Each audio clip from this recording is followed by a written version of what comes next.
Black Star Network is here. I'm real revolutionary right now. Support this man, Black Media. He makes sure that our stories are told. Thank you for being the voice of Black America, Roland. Stay black. I love y'all. All momentum we have now, we have to keep this going. The video looks phenomenal. See, there's a difference between Black Star Network and Black-owned media and something like CNN. You can't be Black-owned media and be scared. It's time to be smart. Bring your eyeballs home. You dig?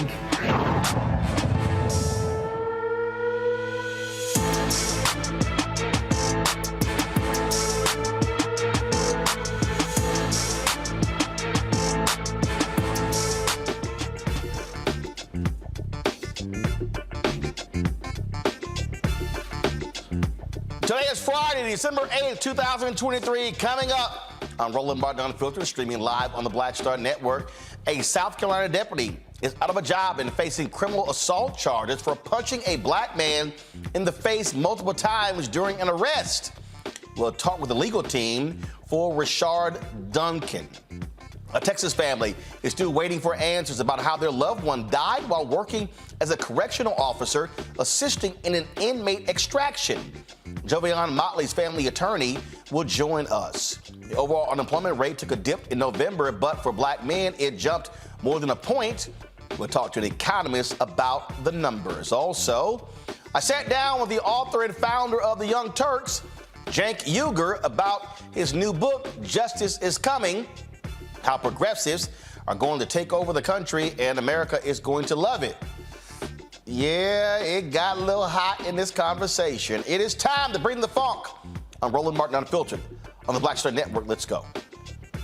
He's got it. Whatever the biz, he's on it. Whatever it is, he's got the scoop, the fact, the find. And when it breaks, he's right on time and it's rolling. Best believe he's knowing.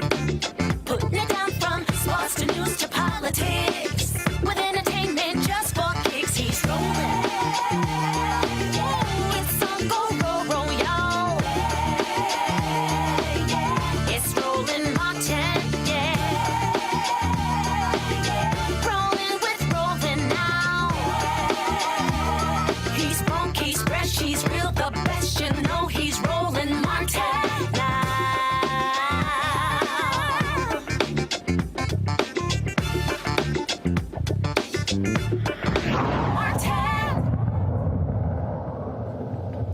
A former South Carolina sheriff's deputy is out of a job and facing assault charges for beating a suspect, and a supervisor got demoted for not filing paperwork in a timely manner.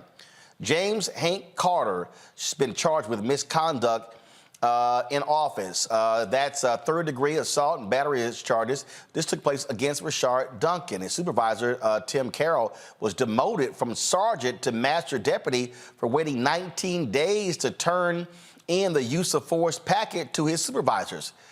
On October 21st, after a brief high-speed and foot chase, Carter punched Duncan several times in the face. It's all on body cam video that's been released by the Charleston County Sheriff's Office. Check this out.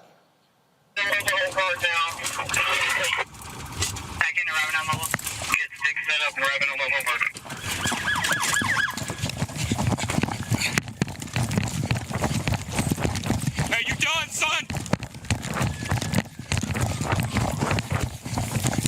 Get out. Get the fuck down. Get out. Get the fuck down, dude. You think I'm fucking playing?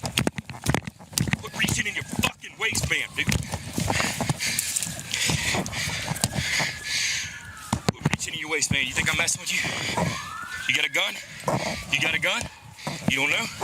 No. I got him. I'm back here.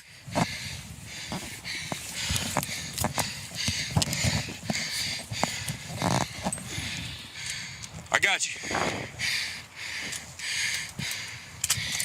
It's your boy. You'll see. It's your boy. Get up. Oh, you tough. Why you poking me in my feet? Because you're reaching in your fucking waistband, that's why. Hey, I put in my fucking pants. I don't give a shit what you reaching for, dude.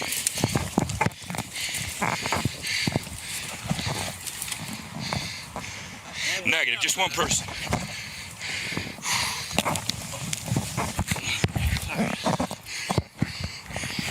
think he's slick.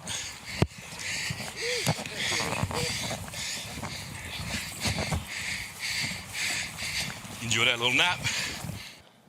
Oh, joining me from Rashard Duncan's legal team in North Charleston, South Carolina, attorney Marvin Pendervars and investigator Kevin Hollingshed Sr. Glad to have both of you here. So, first off, there was a car chase. What happened here? Why were they chasing him? Well, first off, thank you for having us on this evening, Mr. Martin. So I'll tell you exactly what happened. There was a high-speed chase that took place with Mr. Duncan. There were some sheriff's deputies from Charleston County on October 21st of this year that were chasing him.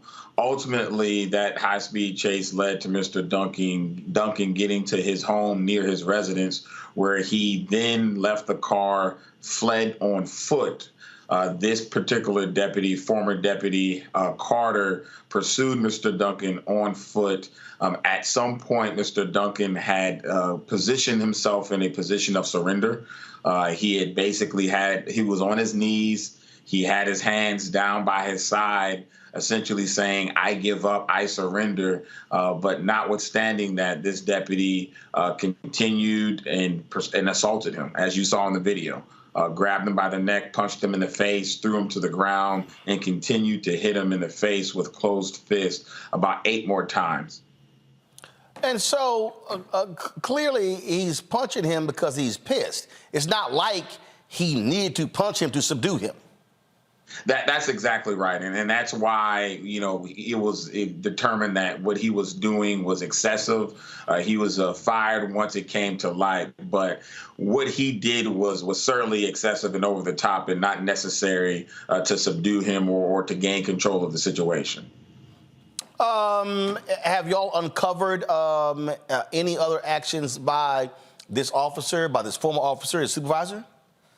Absolutely. And actually what's come out is this particular deputy not only had a history with Mr. Duncan, which shows that there was some personal animus that he had already had toward this particular suspect, and he was essentially a ticking time bomb, but he's already been sued before.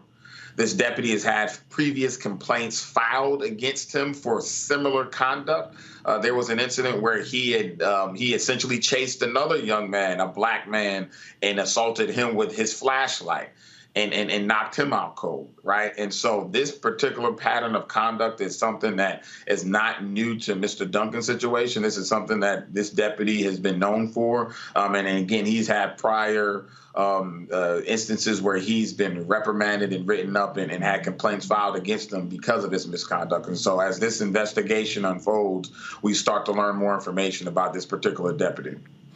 So what is next for your team? Well, obviously, we're going to be pursuing legal action. But right now, what we've done is we've asked for the sheriff's office to release all the video that they have so that the public can see exactly what happened, how it unfolded, and what happened to Mr. Duncan. 2, we want to make sure that there is a thorough investigation into this sheriff's office. What I will tell you is what happened to Mr. Duncan is just not isolated to him. This sheriff's office has had a history of misconduct recently and certainly in past instances where victims have been victimized by deputies. And so we've got to make sure that we uncover what's going on. But more alarming, and I believe you alluded to it at the beginning, where the supervisor who was involved in this was reprimanded because of his conduct. We've got to find out who else has been complicit in this, right? The manner by which this deputy acted, being so irate, being so ready to assault this young man and bring about physical harm on him immediately, it begs the question, one, of obviously the history that they've had, but also who else knew about this? Who else was complicit in this? Was there anybody else that tried to basically brush this under the rug? Yeah, we commend the sheriff's office for ultimately firing him and bringing charges against him. But, who else is involved and how long has this kind of conduct been going on? It speaks to the training that's going on at the sheriff's office, the hiring practices at the sheriff's office. And it's something that we intend to get to the bottom of as we pursue legal action, but obviously making sure that we get an investigation as well. All right. Gentlemen, anything else? Well, the last thing I'll tell you, Mr. Martin, and probably one of the most alarming things about this is, there's a narrative that's being put out there that essentially is trying to disparage and bring a disrepute to the victim. And so often in these cases where you've got law enforcement that's attacked and caused harm to someone, they try to bring the victim's past life or what's happening to try to justify the officer's actions. And there was a quote by the officer's attorney who said, and I'm paraphrasing a bit, but basically he said, if the officer does not have a complaint filed against him, then an officer is not doing his job. And that's alarming because that promotes that kind of conduct that tells these officers that it's okay, that essentially you've got to do what you've got to do to gain compliance and to make sure that people listen to you and do what you have to do on the streets. And they're real victims. It can cost people's lives. Thankfully, Mr. Duncan is here to tell his story, but the next person might not be. And that's why we're here to talk about it. That's why we're pursuing legal action. And we thank you for the opportunity to share Mr. Duncan's story. All right, gentlemen, I surely appreciate it. Thanks a lot. Thank you so much. Folks, going to a break. We come back. We'll chat with my panel. Also, lots of other stuff we're going to talk about on today's show. Folks, you don't want to miss this. Do not forget, folks, supporting what we do. First, if you're watching on YouTube, hit that like button, y'all. Hit that like button.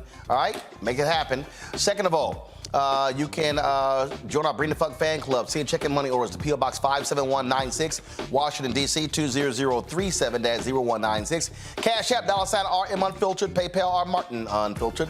Venmo is RM Unfiltered. Zelle, Roland at RolandSMartin.com. Roland at RolandMartinUnfiltered.com. We'll be right back.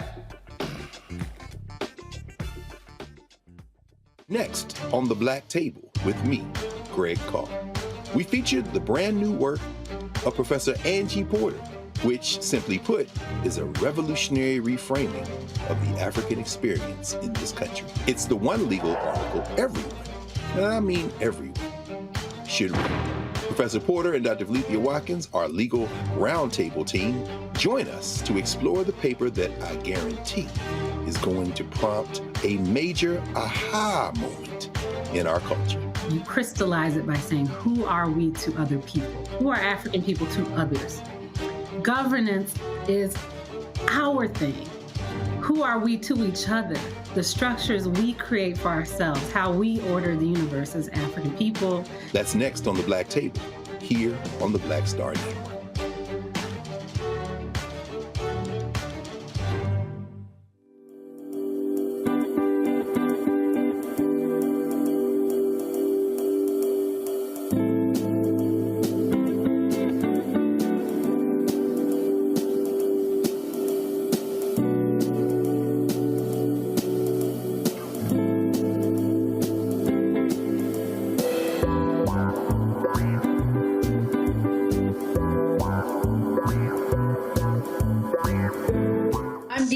And on the next frequency, Professor Janelle Hobson joins us to talk about hip-hop and its intersection with feminism and racial equality, plus her enlightening work with Ms. Magazine and how the great Harriet Tubman connects with women in hip-hop. So it was not hard for me to go from Harriet Tubman to hip-hop, honestly, because it is a legacy of Black women's resistance and Black women supporting our communities. That's what Harriet Tubman did. That's on the frequency on the Black Star Network.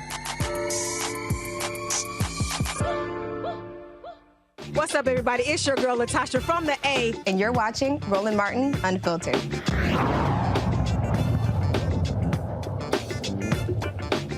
All right, folks, let's welcome our panel to today's show.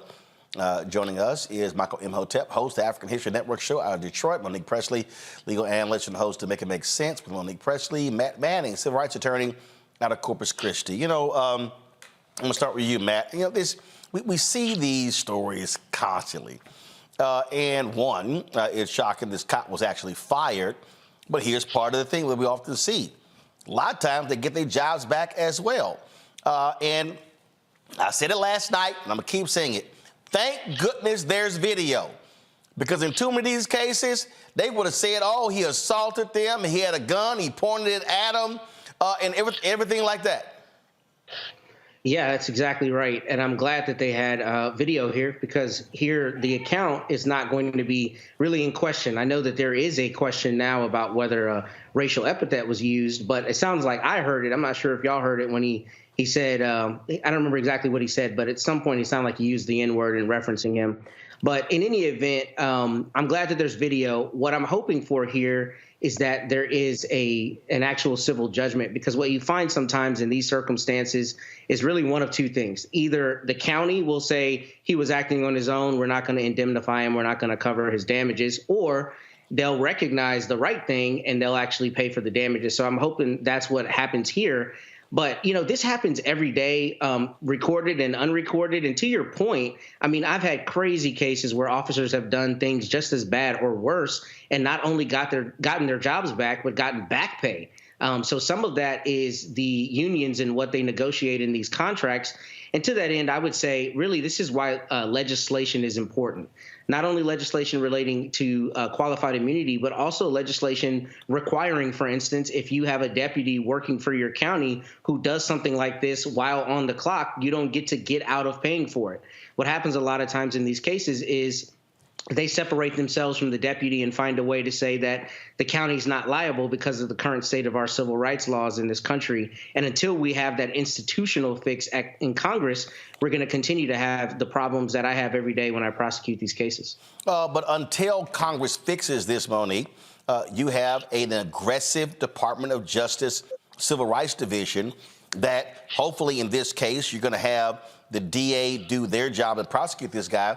But thank goodness we have a DOJ that's actually holding police and jail wardens and others responsible. Absolutely. Absolutely. They are doing a better job of it than we have seen in several administrations. And I admire that job that they are doing. This case, as the attorney who you interviewed said, this is not isolated. It's very obvious, not just from the manner in which this one officer was conducting himself, but he's on a live line. Everybody can hear what's being said. Everybody knows what he's doing. When they come around, nobody's trying to stop him. It's a climate, it's a culture, it's a way of training, which to me is different than lack of training. It's a way of training that is unnecessarily aggressive. The one part that I do believe is a concern that they will use in the defense of the case is that it seems like the suspect who was being apprehended acknowledged that he was doing some reaching. I couldn't hear what he said about what he was reaching for, but that will end up at the front of the defense of this officer's actions. This also, I'm always trying to say, Michael, voting has consequences. Yes. And when people out here, they go, well, I'm not seeing this, not seeing that. Look, I totally understand the folks who are upset that the George Floyd Justice Act did not get passed. But let me also remind people that bill that passed by Congress only applied to federal. Correct. Federal, not state. Yes. When you look at prisons, 90% of the people who are in prison are in local and state jails. 10% is in federal. And so what you have to have is, if people are sitting here only looking to Biden and Harris, hey, where's the bill? No, what they should be demanding to their governors and their state representatives, state senators, where are your bills, city councils? How are you changing the negotiations to make sure these things don't continue to happen? Sustain. Yeah, I totally agree. This is something I've been saying. This is why, we need to go back and read the U.S. Constitution, because unfortunately people don't understand the division of government. The majority of control over policing is not at the federal level. It's based at the state and local level because of the 10th Amendment to the U.S. Constitution, which gives states rights. So even though the George Floyd Justice and Policing Act, would have been powerful, and we still need to push for that, there's a lot that we can do at the local levels. You have to vote for state legislature. You have to vote for governors as well, is at the city council. But at the other point that gets oftentimes left out of this conversation, Roland, is that right now across the country, there's a nationwide shortage of police officers. You've dealt with this here on the show. You've had police experts on, former police officers as well. So even though I'm in agreement with everything that's talked about here today, but at the same time, this is a huge opportunity for African Americans to seize power in these police departments and apply to these police departments and become the type of officers that we say that we want to see at the same time. Oftentimes we hear reports come out every now and then that say white supremacists have infiltrated the police department. I've said that's a lie. White supremacists have always been in the police departments. I'm a historian. You cannot find a time in the history of this country when white supremacists have not been in the police departments. I say African Americans should also infiltrate the police departments and seize power, because we have people matriculating out, we have people going into other professions. So this is also, in addition to everything, in addition to legislation, is a grand opportunity to seize power in these police departments as well. Indeed. All right, folks, hold tight 1 second and go into a break. We come back and update on what happened today in the Jonathan Majors case out of New York City. Also, we'll talk with the Texas family demanding answers for why their loved one was killed during a prisoner extraction. You're watching Roland Martin Unfiltered right here in the Black Star Network.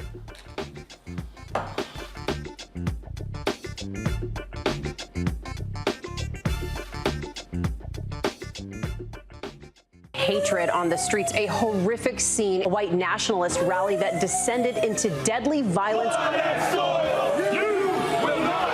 White people are losing their damn minds.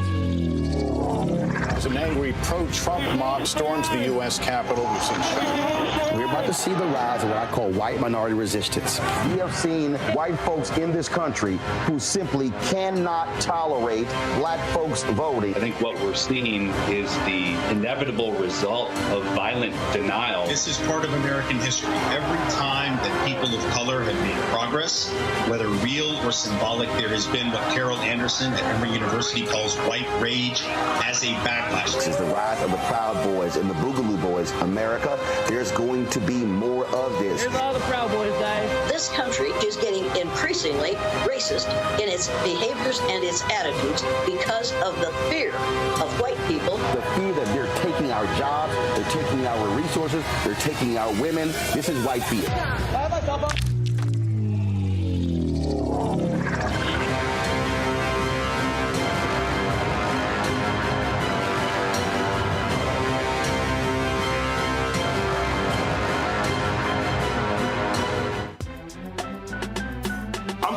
Muhammad, live from LA.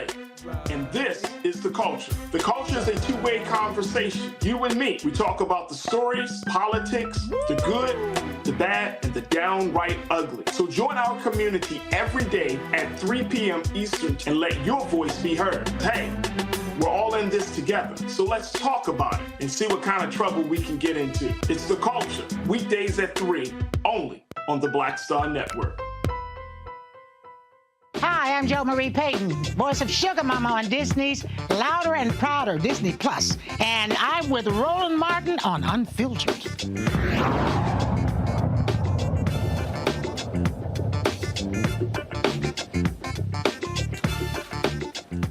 Today was the fourth and final day that the ex-girlfriend of Jonathan Majors testified in his misdemeanor assault trial there in New York City. Today, text messages from Majors to her were actually admitted from a previous incident. This here is from, let me pull this up, folks, from the Rolling Stone. And so based upon what was entered into evidence today in court, in these text messages, he wrote, "I fear you have no perspective what could happen if you go to the hospital. They will ask you questions." This is what he texted to Grace Jabari. He also said, and as I don't think you actually protect us, it could lead to an investigation, even if you do lie and they suspect something. She responded, "Why would I tell them what really happened when it's clear I want to be with you? I will tell the doctor I bumped my head. I will not go to the doctor if you don't feel safe with me doing so. I'm going to give it one more day, but I can't sleep and I need some stronger pain killers." Over the last 4 days, she's been under withering cross-examination by the defense. And he testified earlier, another day, that she actually hit him first, snatching the phone out of his hand. Now, keep in mind, this is a misdemeanor trial that they've taken to a full trial here. This all started based upon what took place in an incident in a car on March 25th between Majors and the ex-girlfriend. Let's go back to my panel. I'll start with you, Monique. Sitting here, again, watching this, obviously the prosecution is putting their case on. They had an ex-girlfriend testify in this case right here. They're entering in text from a previous incident, trying to lay out this narrative that they're dealing with an absolute monster in Jonathan Majors. Your perspective, go ahead. You're muted. You're muted. Can you hear me now? You ain't done this in a while? Go ahead. I was trying to eat some chicken during the break, actually. Lord.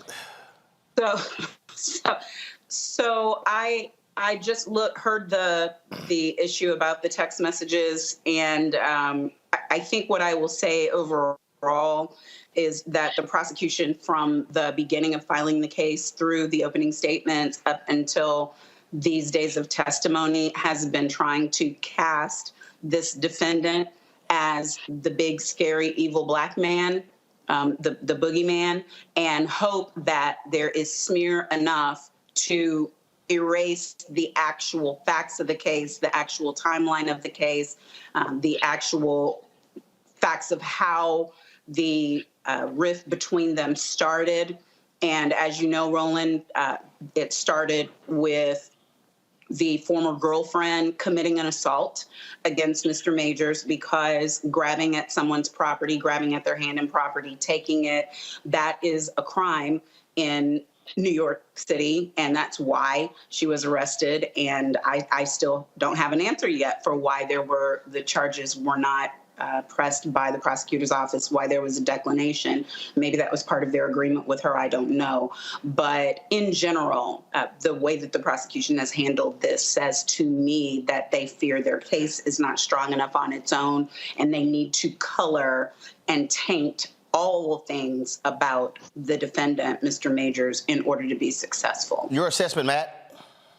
So first, I think Monique is right in all respects. And I thought about this. So what the viewers probably need to know is, I don't know how it works in New York, but at least in Texas, and I would imagine a lot of jurisdictions, in domestic violence cases, you can put on evidence that's not germane to the exact issue if you're trying to show the relationship. So in Texas, we would call this 404B evidence, where a judge would say you can put on evidence of damning text or something else that shows the complexity and the nature of their relationship. Monique is exactly right. This is what prosecutors are trying to do. They're trying to use extraneous stuff to show that he's a big bad boogeyman. I will say, though, from a defense standpoint, I actually think this can still be leveraged, because if the question is her credibility, right, and her willingness to either be dishonest or to lie, then if there are text messages where she's showing that she's willing to engage in that, it at the very least should cause the jury to question whether the version of events as it relates to this discrete issue is really what she said happened, or whether they have a reasonable doubt. And while, if I were defending him, I would be concerned about how these texts may look to some extent, I might also think that it could be leveraged, because it's very clear that there were assaultive behaviors on her behalf, and that it's not as simple as he allegedly assaulted her and it's that it. There's a lot more to it. So I would think that that's why the defense, subjected her to a withering cross-examination for 7 hours. And you got to consider the overall context here is they only need one person on that jury to hang up. One person keeps him, not being found guilty. So one person having a reasonable doubt is enough to keep him convicted. Michael, your thoughts? Roland, I was reading through this article on from people.com dealing with this, and I've been following the trial a little bit. I remember when these allegations first came out, even before this went to trial. However this turns out, this doesn't look good for Jonathan Majors, one. And two, it's a shame whether he's guilty or not. It's a shame when you have an African-American man who has his career derailed by either actions he did or allegations about what he did and turns out not to be, not to be guilty. So we'll see how this turns out. These text messages don't look good. It gives the impression of some type of cover up or something like that. But we'll see how this turns out. But I saw his trajectory of his career going this way, going up, and then this happens, and then he's going down. Oh, well, absolutely. I mean, he was about to blow up when this happened. I mean, the Marvel stuff, other movies with Michael B. Jordan, you name it. And so, yeah, obviously he's trying to stay out of jail and trying to salvage his career. So, again, prosecutors putting their case on. We'll see what happens when court resumes on Monday. Got to go to a break. We come back. We're going to talk with Texas family who's trying to get answers. Why did their loved one, a jail guard, how did he die? When 5 officers went into a unit to extract an inmate, but only one person came out dead, and that was his brother. We'll discuss it next on Roland Martin Unfiltered right here in the Black Star Network. When you talk about blackness and what happens in black culture, we're about covering these things that matter to us, speaking to our issues and concerns. This is a genuine people-powered movement. There's a lot of stuff that we're not getting. You get it, and you spread the word. We wish to plead our own cause. Too long have others spoken for us. We cannot tell our own story if we can't pay for it. This is about covering us. Invest in black-owned media. Your dollars matter. We don't have to keep asking them to cover our stuff. So please support us in what we do, folks. We want to hit 2,000 people, $50 this month, raise $100,000. We're behind 100,000, so we want to hit that. Y'all money makes this possible. Checks and money orders go to P.O. Box 57196, Washington, D.C. 20037-0196. The Cash App is $RM Unfiltered. PayPal is R Martin Unfiltered. Venmo is RM Unfiltered. Zelle is Roland at RolandSMartin.com. Grow your business or career with Grow with Google's wide range of online courses, digital training, and tools. Gain in-demand job skills with flexible online training programs designed to put you on the fast track to jobs in high-growth fields. No experience is necessary. Learn at your own pace. Complete the online certificate program on your own terms. Stand out to employers, get on a path to in-demand jobs, and connect with top employers who are currently hiring. Take one professional career certificate program or all 6. Earn a Google Career Certificate to prepare for a job in a high-growth field like data analytics, project management, UX design, cybersecurity, and more. All professional career certificate programs must be completed by December 31st, 2024. Scan the QR code to complete the application. There are 1,000 scholarships available. Grow with Google and J. Hood and Associates. Be job ready and qualify for in-demand jobs. Hello, I'm Paula J. Parker. Truly proud on the Proud Family, Louder and Prouder on Disney+. And you're watching Roland Martin Unfiltered.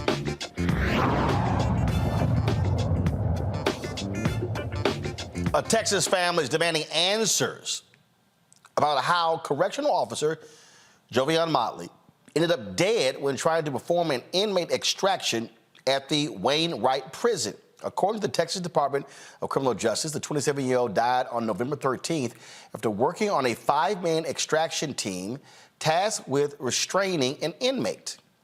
Earlier this week, Motley's family viewed the video footage of the incident but said they still need answers. Joining us now is the Motley family attorney, Justin Moore. So, Justin, what did y'all see on this video? So what we saw in the video wasn't much at all, which highlights a huge, important issue that we have in our jails and prisons here in Texas currently, which is when these 5-man extraction teams go in to, in a sense, raid a cell, these officers aren't wearing body cameras to make sure footage is being captured. So what we saw on Monday didn't provide us any answers into how Jovian Motley died. If anything, it created more questions. So, I got an email from the family about this, and they said, look, they hadn't been getting anything from Department of Corrections. Well, up until this past Monday, that was the case. So the Department of Corrections, they have not been transparent about what happened to their son, and they've been giving the family the runaround. I think now, as soon as Monday came by, they heard the outpouring of support from the community. So really, they realized that their feet were against the wall, or their backs were against the wall, and they actually needed to start providing some type of answers to this family in regards to what happened to Mr. Motley. I'm confused. He was one of their employees. They're treating him like he was one of the inmates. That's the curious part about it, right? You have this young black man who was an employee who's now being treated like he's an inmate. This family has been, they've been embarrassed by the Texas Department of Criminal Justice. They've been, given the runaround at every turn when it comes to them asking for questions. Even on Monday, when we showed up to the Texas Department of Public Service to view this video, they made this family wait for hours in a waiting room. They were denied giving access to their immediate family and supporters to view the video. Things that you wouldn't suspect a law enforcement officer who died in the line of duty, you wouldn't expect their family to have to go through. It really raises questions about how does the Texas Department of Criminal Justice treat its black workers, its black staff members, its black corrections officers, in comparison to the officers that are actually white. I would submit to you that there is a disparity in treatment here, and unfortunately, it's coming out to bear with this family. But nevertheless, we're going to keep on fighting, and we're going to get to the bottom of why Jovian Motley and his family are being treated as less than. The fight continues. And they haven't given you any real answer as to what happened? No. They've given us grainy, I think it was handheld camera footage that has no real answer provided to it.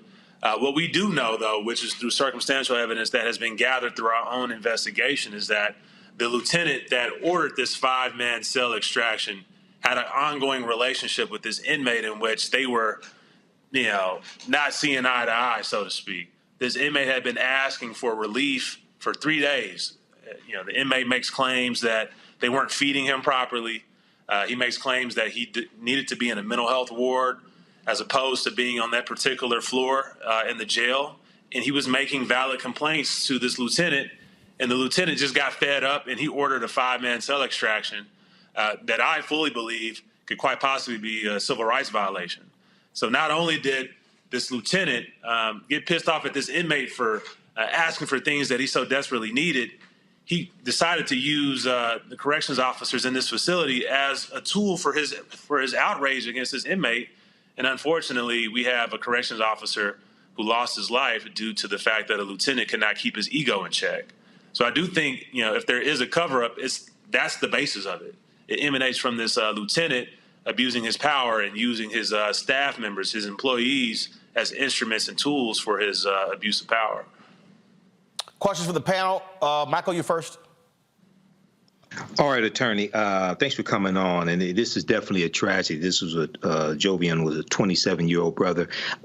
Just curious. I know as you try to get more details in this case, oftentimes when we talk about, say, prison reform, things like that, we don't talk about creating safer environments for the prison guards. Has there been any talk in the state of Texas, as well as maybe behind this tragedy or previous ones, about instituting safer measures to protect prison guards as well? Well, anyone in the state of Texas knows that, the hiring in our prisons is underwhelming. Right? Our prisons are chronically understaffed, and it's putting those that are actually working there in increased danger. So that's one. Two, the fact that we have these cell extractions and the officers aren't wearing body cams. Now, the body cams aren't going to make officers safer, but when it comes to issues like these, when an officer, gets injured or loses his life, we can pinpoint how that happened. The fact that neither of these officers wore body cam, we don't know what happened. We don't know if it was the inmate that killed this young man or if it was another officer who accidentally killed an officer, right? We don't know. And I think the way that we can get to the bottom of this and to ensure that we can start putting policies and procedures in place to not only protect our officers, but also protect our inmates who need protection as well. Yes. We need our officers wearing body cams throughout our state facilities here in Texas. All right, thank you. Monique? What was the cause of death? So we're still waiting for autopsy results. But what was You're waiting for the family's autopsy, or you're waiting for the autopsy that was done by the government, by the correctional department? The correctional department, they have an autopsy that is pending. The family is getting an independent autopsy. As of right now, we haven't gotten any results yet. What has been preliminarily reported to the family is that there was asphyxiation, but there's no signs of strangulation. What we have been talking with the special prosecutor that has been investigating this case is he is investigating this inmate for choking out Mr. Motley. But what we do know is that there is an evidence of strangulation, which creates an even greater cloud as to how this young man died. So the autopsy, the autopsy will either corroborate that he was strangled to death, or it's going to create more questions that we need to get answers to into how did he die due to asphyxiation if he wasn't strangled. So it's been since November 13th, I'm assuming. So you don't have that autopsy. Has the second one been done yet? So the second one can only be done after the county does theirs. Yeah. I mean, but they've got to be finished, right? You're waiting on a report, but I mean, so they're holding on to his body, is what you're saying? Correct. Well, no, Mr. Motley was buried this past weekend, but they're holding on to his vital organs. Gotcha. Matt? Well, first, let me say I actually learned about this from your Instagram page, Justin. So thank you for the work you're doing. And thank you for running for Congress. We need you to represent us here, brother.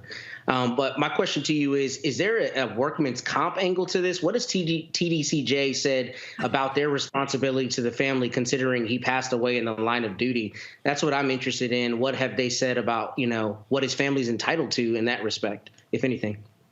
Yeah, not to get into attorney-client privilege, but there is a workman's comp angle, but there's also a gross negligence angle as well. So just generally and broadly speaking, a person can take advantage of workman's comp benefits and still sue an employer for gross negligence. And we believe that there is gross negligence here. So we're actively going to pursue the civil process and investigate those claims from a gross negligence perspective. All right. Can I ask a question, Roland? Sorry, yeah, go ahead. One more question. Go ahead. So I know TDCJ has these cell intervention teams, I think is what they're called, because I have a case involving one now. Have you been able to see their policies? Because when I was working my case related to it, it seems like they don't really have policies on that, and it's kind of nebulous. They're just able to do whatever they want. Has that been what y'all have found in terms of policies without going too far into the privilege stuff? I mean, that is what we have seen. And from my work working with prisoners who have sued institutions for civil rights violations in the past, we know that wardens are the ones that not only dictate and create the policies, but they're the ones that override their own policies as well. So ultimately, it really just falls into the warden's lap on how each prison is ran, if there are policies in place or if there aren't policies in place. So in this particular prison, it does seem that the warden of the Wainwright unit here in TDCJ has a system in which the policies are not sufficient and they're unable to effectively protect not just their officers but also the inmates as well. All right. Justin Moore, certainly keep us updated on this case. Will do. Thank you for having me. Thanks a bunch. Folks, it's been a rough week, actually about a rough couple of months for Ivy League presidents. Man, Claudine Gay, the president of Harvard, raked over the coals after she testified this week in Congress. Republicans have been attacking them. Also, donors of these schools have saying they are not protecting Jewish students. Here was one exchange this week in that testy congressional hearing between the first black president at Harvard, and Republicans in the House. Dr. Gay, did anyone contact you about flying the Israeli flag over Harvard Yard? Yes. And the decision was made not to allow the flag to be flown over Harvard Yard? It's been standard protocol at the university for years to only fly the American flag unless we have a visiting dignitary. So the decision was made to allow the Ukraine flag to be flown over Harvard Yard? That was a decision that was made by my predecessor as an exception to a long-standing rule. So it was an exception. So you made an exception for the Ukrainian flag, but not the university made an exception for the Ukrainian flag, but not the Israeli flag. That was a choice made by my predecessor. Are you aware that there are stickers that are placed on Harvard University Dining Services food calling for Israeli apartheid? It says, warning, Sabra funds Israeli apartheid and the murder of Palestinians. Is that acceptable?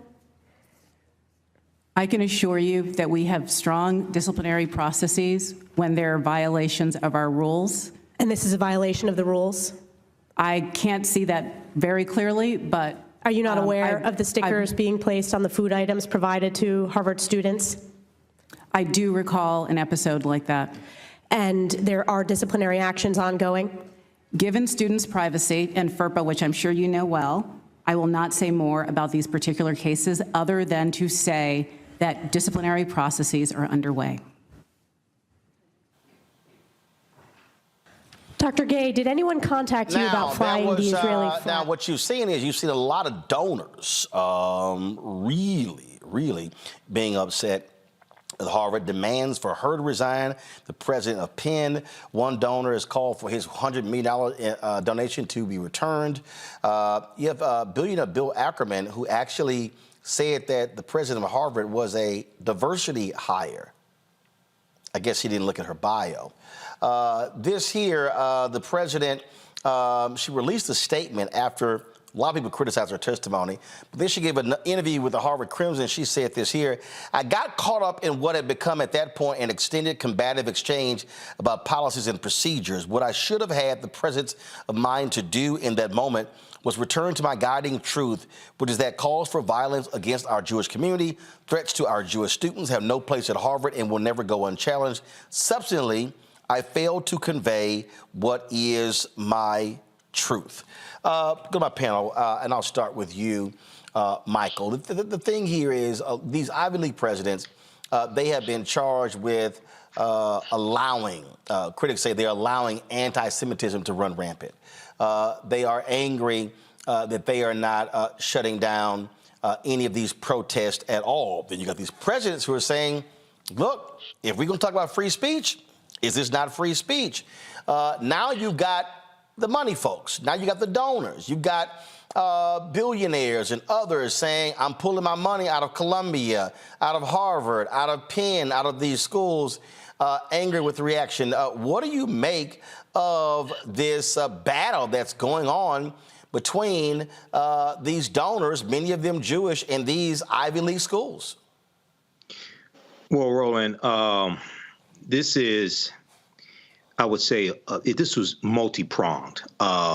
First of all, just so everybody knows, that was Republican Representative Elise Stefanik of New York, who is a huge Trump supporter.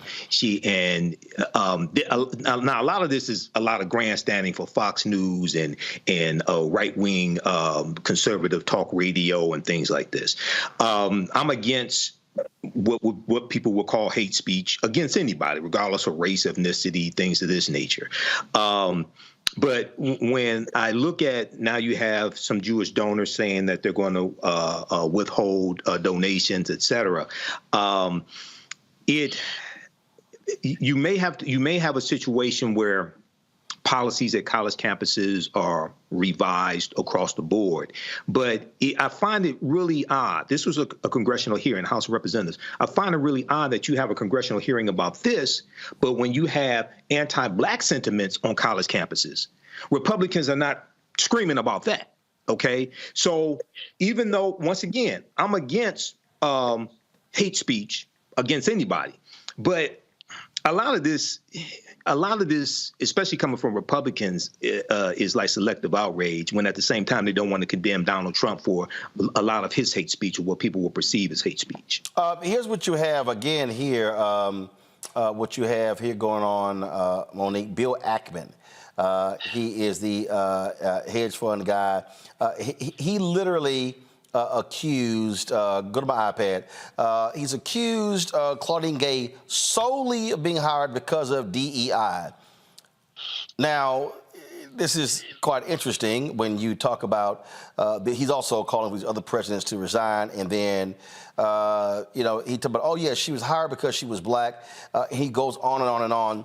And Amisha Cross wrote a column blasting what he had to say, and others as well. And the thing that I've made perfectly clear is, let's be clear, this is the go-to for these people. It's always their go-to is, oh, you DEI. But they'll never sit here and talk about these mediocre white men who get hired and stuff along those lines. And so that's how he's attacking this sister. Sure. Well, I mean, there's nowhere else for him to go, really. He knows that he's wrong on the law. He knows that fostering free speech, even if it's speech that we don't like, the prime place where that should be happening is in the educational setting in a university. That is where we figure out, as adults who are blessed enough to go there, the way that we think, what we care about, what we don't, how to resolve conflict, how to exercise freedom of speech and freedom of restraint, the difference between hate speech and hateful speech. Now, speech that's calling Black people N-word is hateful. But if you're doing it to a whole group of people, it is not by law hate speech. So that is the same for people who are Palestinian. That's the same for people who are Israeli. That's the same for people who are Chinese. It's all the same. There are things you can say broadly about a group of people, and it would be hateful and horrible and immoral. It would be all of the things. What would it not be? Criminal. It would not be hate speech that can be deterred. So do we really want to have universities that are shutting down speech we don't like? Is that even what this country is about? And I think it's more telling when it comes from communities that consider themselves allies of Black people.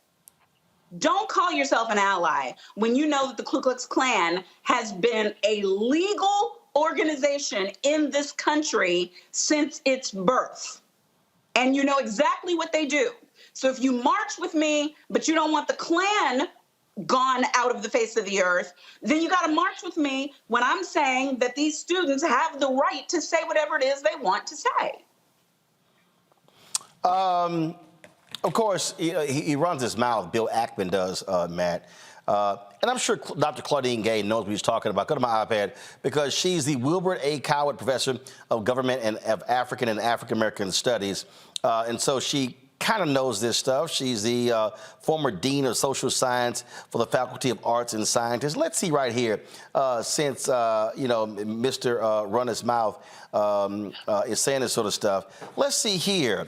Before joining the Department of Government in September 2006, she was an assistant professor of political science at Stanford University, associate professor tenured there as well, visiting fellow at the Public Policy Institute of California, where she conducted research and published a monograph that examined voter participation in minority-dominated congressional districts. Got her PhD from Harvard in 1998, awarded the department's Toppan Prize for the best dissertation in political science, earned a bachelor's degree in economics from Stanford University, where she graduated in 1992 with honors and distinction, and was awarded the Anna Laura Myers Prize for best senior thesis in economics. Yeah, I guess she doesn't have a resume. Yeah, but we don't have to trot out all of her bona fides, to defend what we know is a BS argument and an attack on her. And that's too often what we have to do. We too often have to counter this BS virtue signaling by saying, but look, I am in fact good enough. We know she's good enough. Harvard would hire somebody that's not eminently qualified to be its president. That's an absurd idea. It's well, Harvard. I just like this. I just like this for the people who don't know anything about her. And matter of fact, let's go back to my iPad, y'all. This right here is her resume. Let me keep going. I ain't done yet. See, some of y'all got half page, 1 page. Y'all, her resume 5 pages. So just for the folks out there who don't know, I think sometimes it's important to literally show the accomplishments of this sister for the folk who don't know. Matt, go ahead. No, and I'm glad you're doing that because it's important to show the breadth of her experience. But what I'm saying is we don't have to do that, right? Because she's where she needs to be and she's eminently qualified. But beyond that, you know, it's just virtue signaling, number one, where people want to show how much they support Israel in this conflict and how much they think you are a pariah for not openly doing so. I will say from a nuanced perspective, I am surprised that these presidents did not take a both and approach where they say, yeah, we soundly decry anybody making any, you know, calls for genocide, but also say that, you know, people are entitled to the free exchange of ideas. I mean, university presidents, not to be cynical, but a lot of them are politicians, right? Because they live and die by the big endowments and the money that comes in, and they operate in a more political space than people in other administrative capacities. So I'm surprised they didn't just draw that line in the sand. That seems to be the easier course. But notwithstanding that, I think Monique kind of alluded to this, colleges are places where free exchange of ideas should occur. So the idea that, you know, we're going to castigate and criminalize, if you will, every student that says something in a highly charged conflict that has been going on for years is, one, an absurd idea, and two, is not probative of the school's value and whether they're actually going to protect the students. And I think that's what Stefanik is trying to do here. Hey, if you don't say that you're against, you know, these student statements, then you're somehow against Israel, and that's not what you get to deduce from that. But I am surprised that the university presidents did not, you know, take a stronger tack on that, because to me, you can do both. I'll be honest with you. I think what happened was they gave their answers and they didn't want to give them a win. I think that they knew it was absurd. They knew what was stupid, and they did not want to give it to them, not realizing what they did was further inflame this. When you ask the question, are you going to protect Jewish students, they sort of gave this, you know, around the block answer. And again, I get why. But the bottom line is you knew why they were calling you down there. You knew what congressional hearings are like. So you have to sort of anticipate the ridiculous shenanigans they're going to play. And guess what? You gave them exactly what they got. You gave them exactly what they were looking for, and that is to feed the insatiable appetite of their right-wing audience. And so that's what's going on. Hold tight 1 second. We come back. Economic numbers. Jobs came out today. Ooh, Lord. The right wing like, damn it, another good month. What in the hell with Bidenomics? We'll discuss it next on Roland Martin Unfiltered on Black Star Network.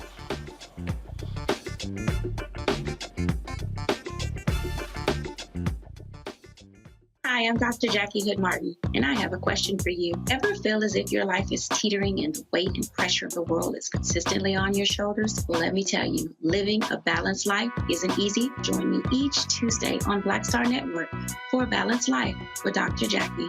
We'll laugh together, cry together, pull ourselves together, and cheer each other on. So join me for new shows each Tuesday on Black Star Network, A Balanced Life with Dr. Jackie.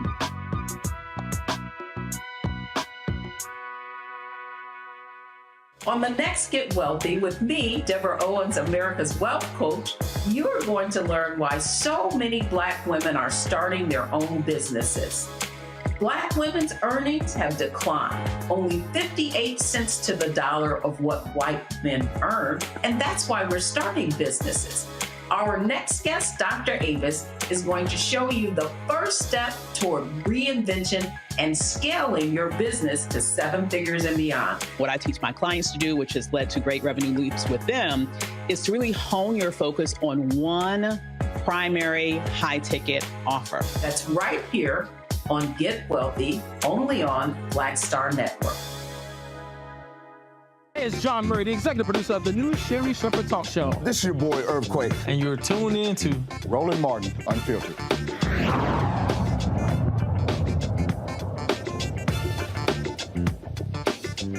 If there's one thing that I love once a month is when the jobs reports come out and the folks over there at Fox News got to go, shit, another good month. You know they out here cheering for a bad economic report. And that crazy MAGA nutcase, Maria Bartiromo, ooh, I just love to see when she is sitting here, her head spinning, and that evil brain of hers is going, damn it, I gotta utter these words. and you know it kills her because she's kissed more Trump butt than Melania. And so check this out. So when the numbers dropped this morning, Lord, you should have seen the look on her face. Watch this. Overall, you got to look at this report as a big positive. We've got more jobs created than expected. Joe LaVorne, you've been saying this for a long time, saying that the economy is a lot stronger than anybody understands. Your reaction? It takes a while. Everything Steve said makes complete sense. The numbers are good numbers, no question. The fact that the unemployment rate fell is good. It was because household employment was up over 700,000. But Overall, you got to look at this report as... All right, y'all. Morgan Harper from the American Economic Liberties Project joins us right now. And Morgan, you can hear it in their voice. They're like, damn it, it went down again. We adding jobs. I mean, they can't wait to go. See, look at that. Oh, my goodness. We lost. They can't wait for there to be an awful jobs report to trash Biden Harris. I know, and they had so many people prepared to talk about this negative news. And yet again, we are seeing the strength of good economic policy, unemployment down, jobs getting added. And it's hard to argue with those numbers. And also that we're seeing that, wage growth is continuing, but it is somewhat leveling off. And inflation's going down, so that means consumer purchasing power is increasing. So much still to address, but yeah, there's no denying that even the Fox News hosts and guests can't ignore that these are positive results right now. 199,000 jobs added, overall unemployment dropping 0.2 of a point. Then, of course, now the unemployment rate for African Americans remained the same, while the rate for black men went up by 1 point. Women saw a drop as well. What do you attribute that to? Well, it does seem like some of the job growth is coming from sectors that are back to work. So we had some, and we talked about this, the last time I was on, we had some striking workers in the auto industry. We have, now in the acting industry that are back to work. It does seem like the most jobs are being added in healthcare and in government. So people are, and labor force participation is increasing. So I think, because of all of that, you're going to see the unemployment numbers drop. But there are some things that we need to continue to monitor. And like I said, this is all extremely positive news for the overall economy, but we do have multiple experiences that are happening within the economy. So we're not seeing that type of job growth in manufacturing sector. We're seeing that temporary workers, especially in this holiday season, which is a little weird, seems to be stagnating. And that can hit some of our, folks that are earning lower incomes and maybe not as affluent. And that's something we need to continue to watch. Now, to your point earlier, I love all of the folk who talk on Thursday and the report comes on Friday. It's sort of like when you're watching a sports and they talk about what's going to happen with the game, and then teams get blown out. It's kind of like, damn, I don't even know what happened there. This was CNBC just yesterday. Tomorrow morning, we get the big November jobs number, and it could show a slowing jobs market, but don't take our word for it. Let's take it to our next guest, whose company uses AI to predict things like the job market numbers. Remember, we had him on last month, and they successfully predicted the jobs report being better when we spoke to him about it. Let's bring back in Zeta Global CEO David Steinberg. David, yeah, you could smile, take the victory lap, but one is not a trend. One, like when the Pats cover and hit the over tonight, that doesn't mean they're a good team, but they will. But that aside, David, you guys nailed it last time. What are you seeing this time for tomorrow's jobs number? So it's a very different picture from the last time we were here. We think not only are obviously the public projections are for it to come in lower, we think it's going to be even lower than they expect. So we think they're going to be we think unemployment's going to be worse than 3.9% higher. Now, the street might prefer that at this point, but we think unemployment will be higher than 3.9. We think the job market is cooling faster than the market even expects it to. And we're seeing far less job creation than we have in prior months. So we're definitely seeing things start to cool pretty quickly. Tomorrow morning, we get the big... Y'all might want to throw that bullshit AI out, Morgan, because clearly that algorithm needs a reboot. It does appear so. AI does not have all the answers, and this jobs report is clearly an example of that. Yeah, and so interesting that also they were predicting that somehow job security was going to be an issue. You know, in interviews that were happening after these reports came out with business owners, they're saying, hey, look, this is a good time to hold on to the workers we have. We've given them raises. It's really tough, you know, it can be really tough to find the right people. So let's stick with our current situation here. So quite the opposite from these predictions that you were showing on CNBC. See, here's why. And also, because there was something that he said in there, and I'm sure you caught it, when he said, oh, we predict it's going to be 3.9 or higher, which the street wants. This is what people watching and listening to understand. Wall Street, they want higher unemployment. They are pissed off that unemployment is so low. They've been saying it because they don't like that workers have options.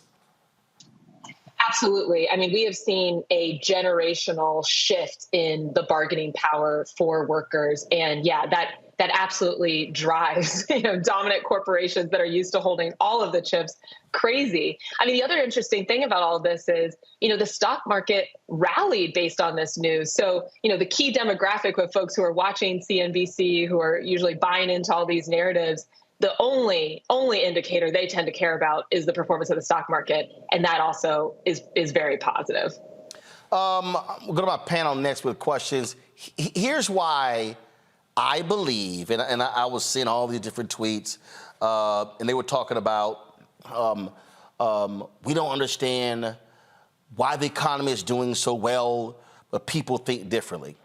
I'm going to tell you why, Morgan, because all we hear is doom and gloom on mainstream news. If gas goes up, every damn assignment editor is sending a crew out to a gas station doing a live shot. Look how high gas is. It's down, 60, 70 cents? You never see the live shot going, wow, look how much lower gas is. They don't do that. And so I fundamentally believe, remember, we heard for a whole damn year, recession. Amazon cut jobs. They're cutting jobs. Goldman Sachs, recession is coming. Recession. Here comes a recession. Get ready for a recession. I mean, it literally was for a whole year. Recession. Shit, what a recession. Recession. Damn it, what a recession. A recession. Here it comes. Recession. Damn it, where is this recession? And it never showed up. And so I think that's what has caused this whole thing in consumers' mind. Everywhere around them, it's doom and gloom. The economy sucks. Things are awful. Trump was great.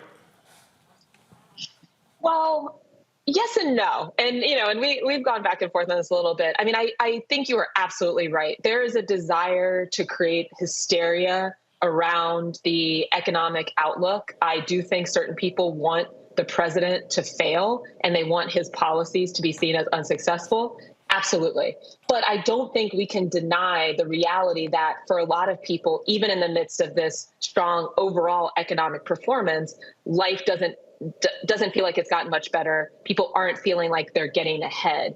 And that is due to, even though, inflation has gone down, prices are still quite high. I mean, we have, to your earlier point, we have big corporations that are trying to get away with breaking the law, we now are learning through some investigations that the government's doing, price fixing to coordinate on raising rental prices, through the algorithms that you're using. There was a lawsuit that showed price fixing among eggs. Yes.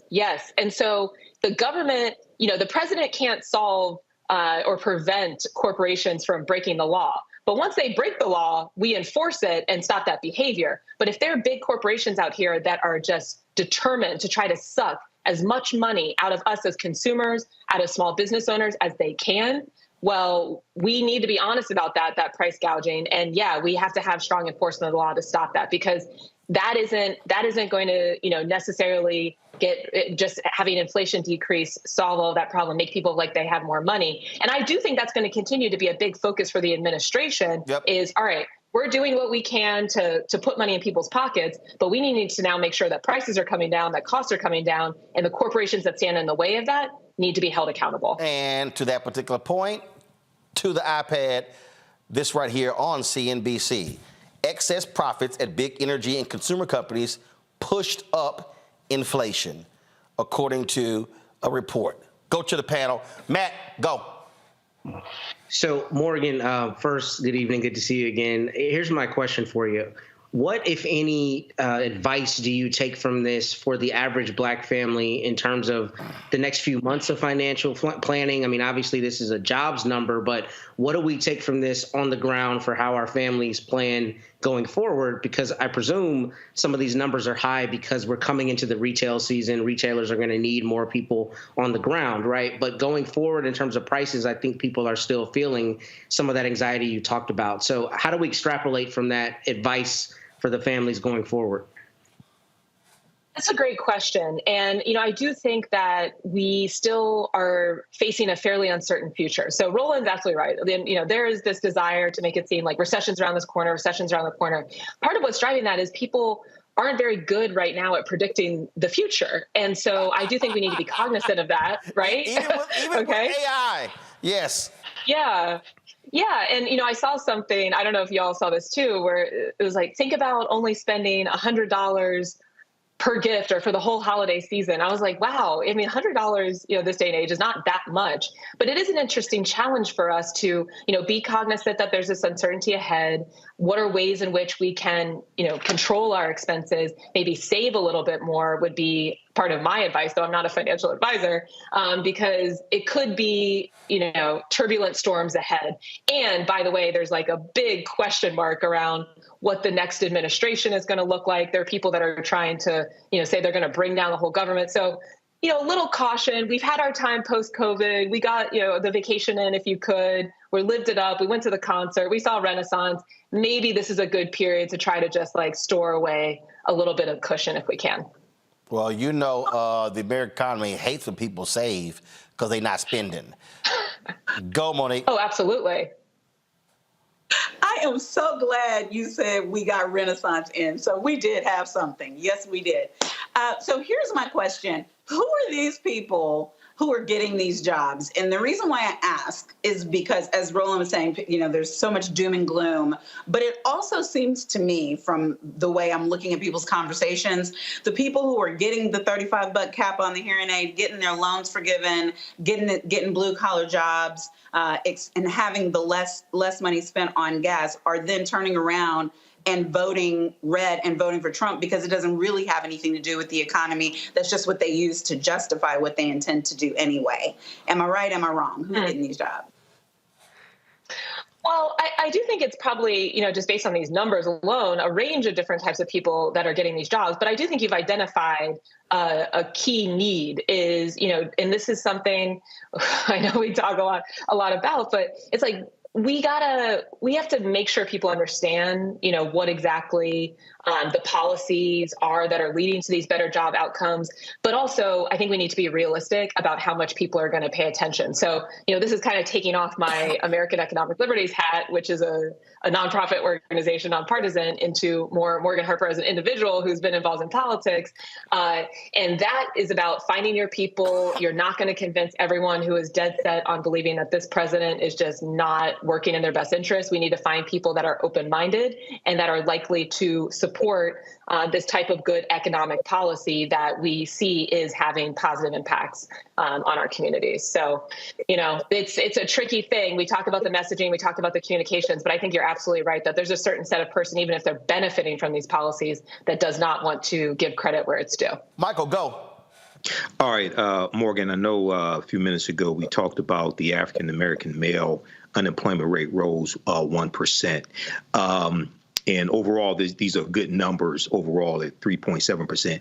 Can you talk about some of the contributing factors that contributed to that increase in African-American male unemployment? I know the labor force participation rate is at its highest point in like 2 years, 62.8%. But can you talk about some of those contributing factors, please?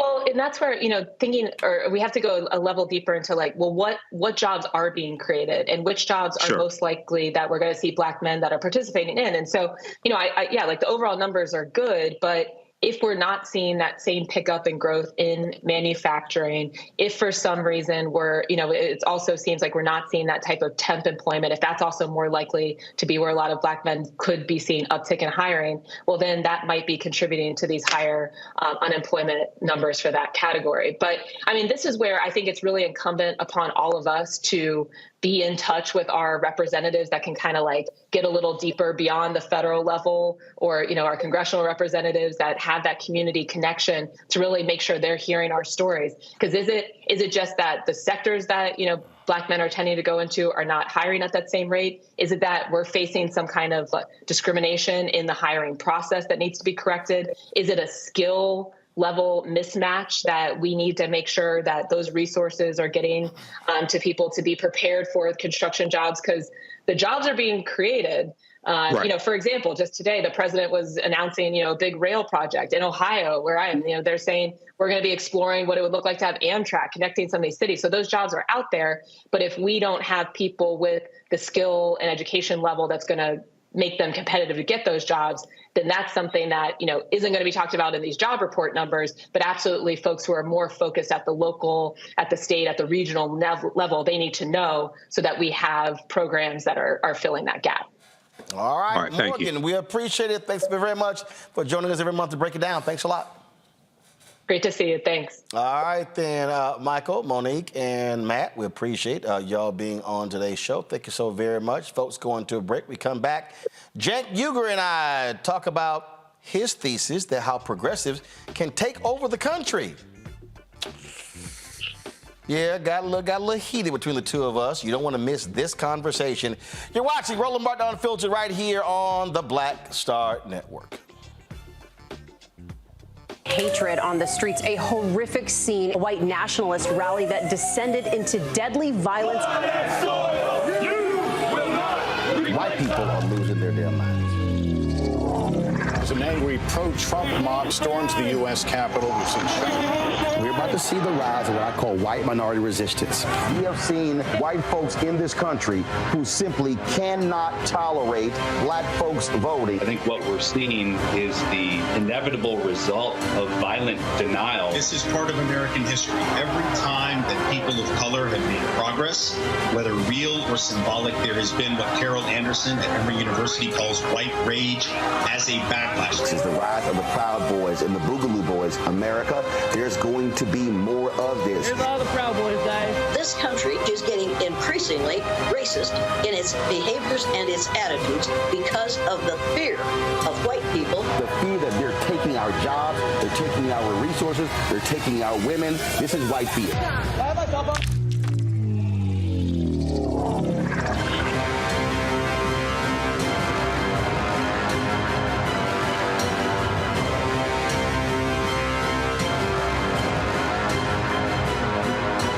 Hi, I am Tommy Davidson. I play Oscar on Proud Family, Louder and Prouder. I don't play Sammy, but I could. Or I don't play Obama, but I could. I don't do Stallone, but I could do all that. And I am here with Roland Martin on Unfiltered.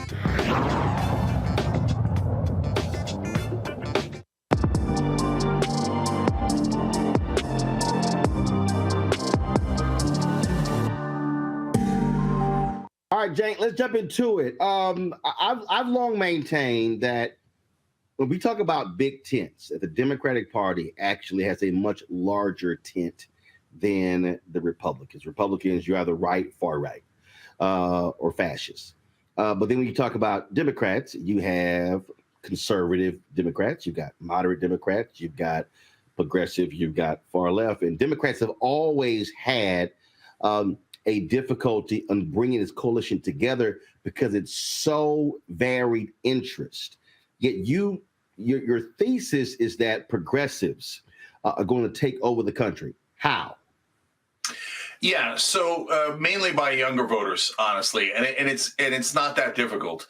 The only thing we got to make sure doesn't happen is that Trump doesn't win in 2024, because that could just end democracy. But as long as we have democracy, in 2016 and 2020, Bernie Sanders was winning younger voters in massive margins. And I explained that in the book, by 40 points, 50 points.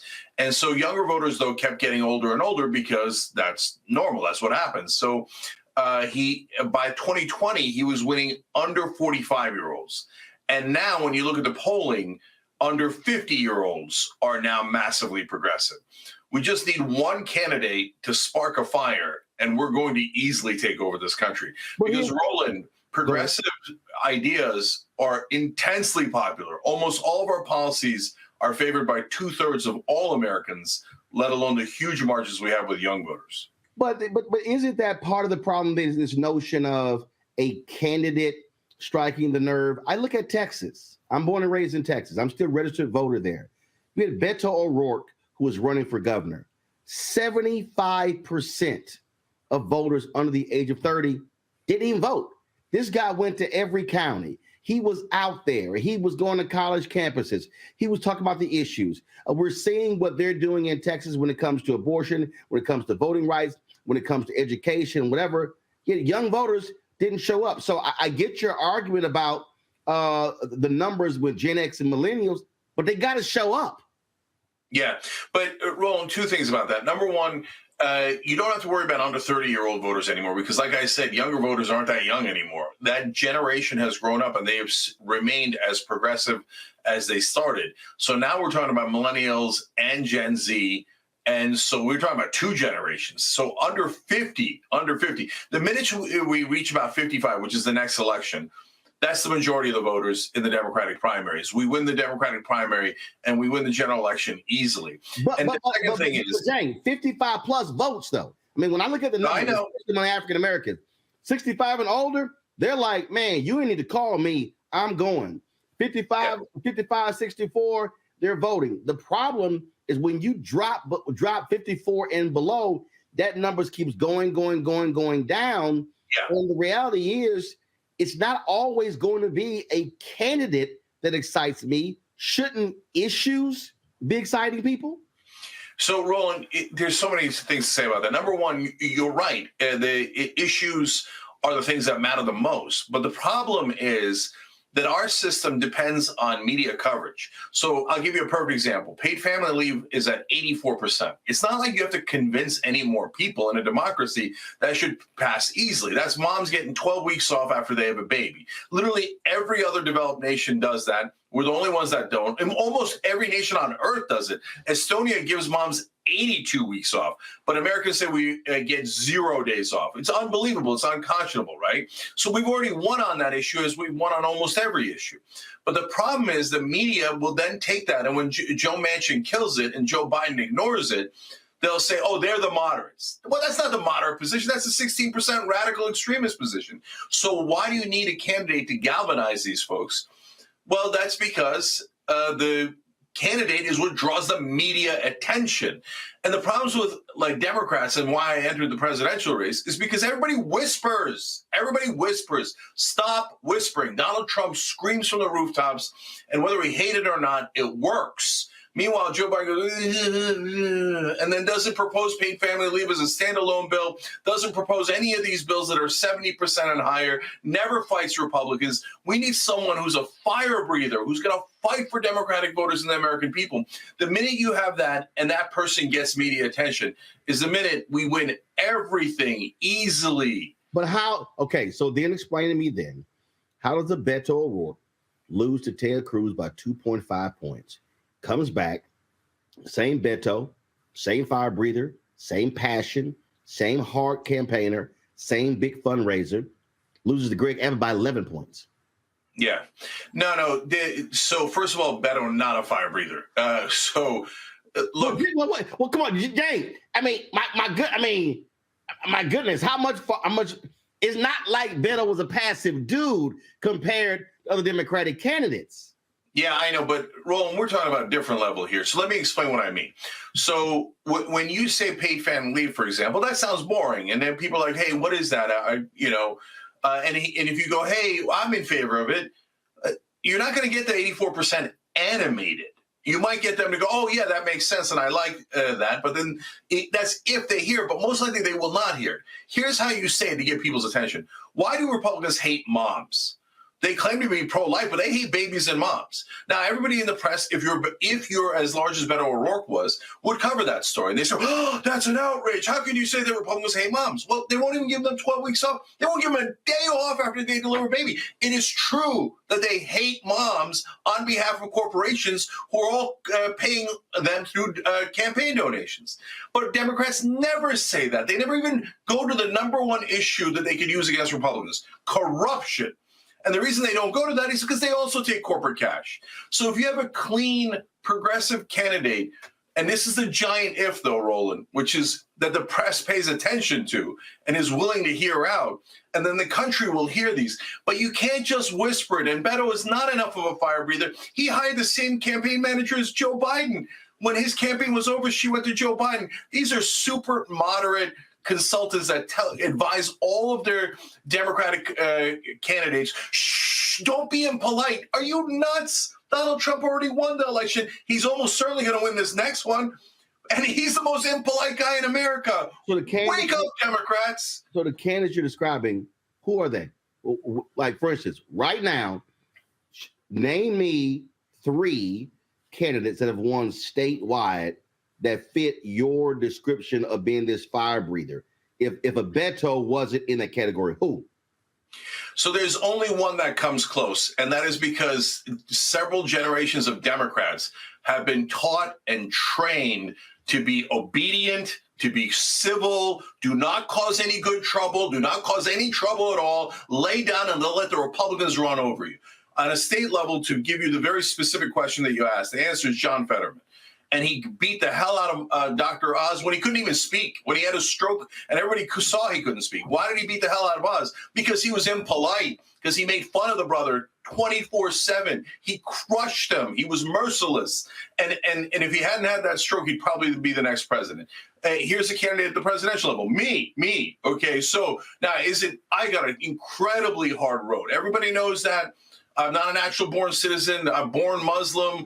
I'm a talk show host, not a politician. And so I got 1,000 obstacles to get over. But you know what? I'm all over the press and I'm screaming from the rooftops things that everyone agrees with.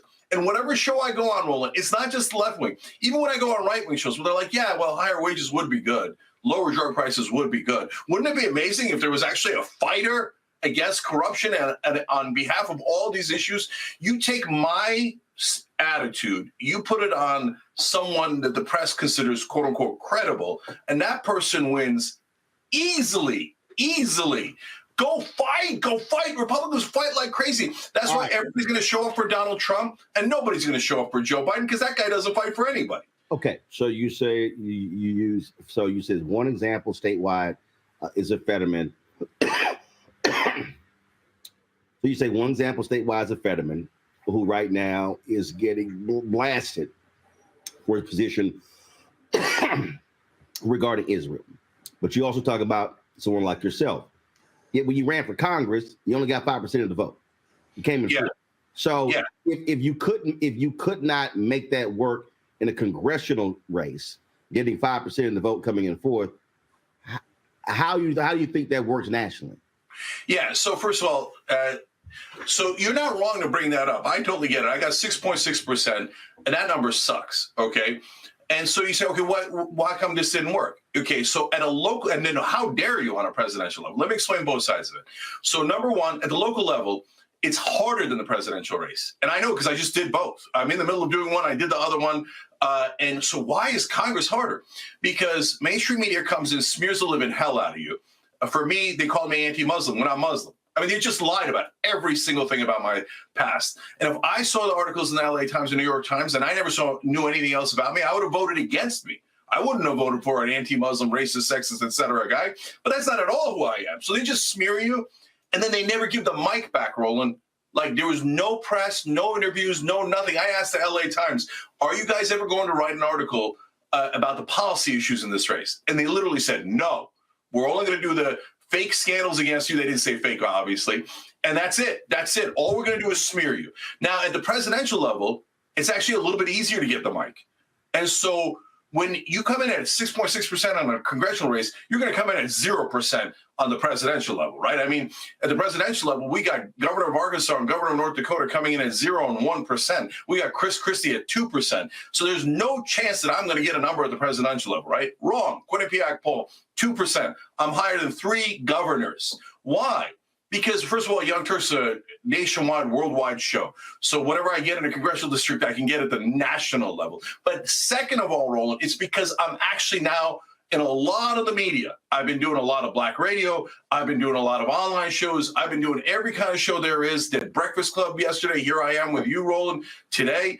And once people hear this message, they're like, oh, someone who's not just going to sit there, someone who we don't have to beg to do things. As soon as Joe Biden wins or any Democrat wins, and what does everybody do? We all have to beg them to do the things that they promised. We have to push them.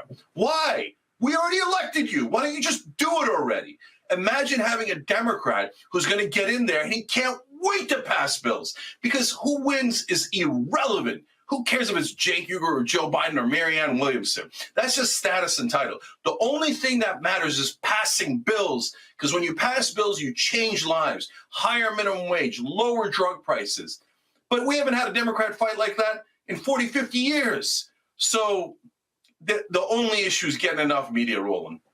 Okay, but all right, I get that point. But the reality is you can get a lot of media, but it's not like that still means you get votes. Howard Dean got lots of media. Hell, Vivek on the Republican side is getting lots of media. Granted, voting hasn't started yet, but if you look at polling, it's not like he's killing it. But again, it comes down to media attention is one thing. As you said, Senator Sanders got lots of media. I will bring up Beto again. Senator Elizabeth Warren got lots of media when she ran 2020. I think her biggest mistake, she should have actually run in 2016. I think that was the biggest mistake. But the bottom line, so I get that. But being a fire breather does not necessarily mean people are going to vote for you. And when you can only name one person statewide in the country, you need 270 elected. You got to win more states to win. Right, in the states that you got to win, you're going to be in places that are not necessarily, fully progressive. I mean that's just a fact. Yeah. So Roland, let me address a lot of things you say. First of all, you're totally right that Elizabeth Warren should have run in 2016, and she would have won. And so, but that goes actually to the main point, which is you say, hey, only one fire breather has won at the state level. The guy I mentioned, Fetterman, right? But Roland, how many fire breathers have there been? Almost none. Because all the Democrats are told to obey.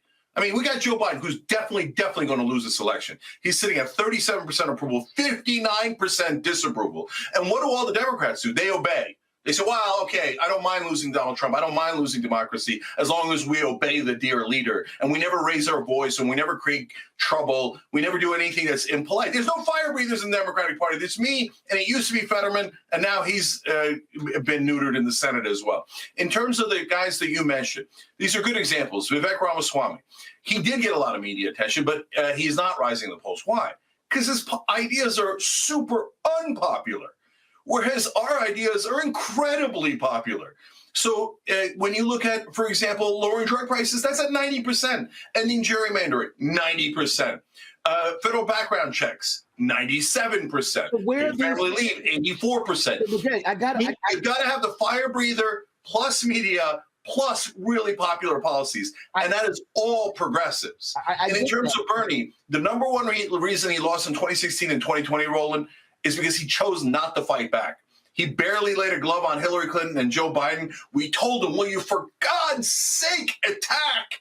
And he wouldn't do it. He's just too nice. If you never make the case against the other guy, you're not going to win. JankForAmerica.com. But here's the deal, though. But you say justice is coming, how progressives are going to take over the country, and America is going to love it. There's got to be some proof of that. And again, it has to be more than one person. Okay, so fine. Let's go outside of statewide. Okay, who are the folks who are on the local level that's going to go to the next level? Because again, when you talk about a presidential race, okay, those are frankly state by state campaigns. They're not necessarily national races.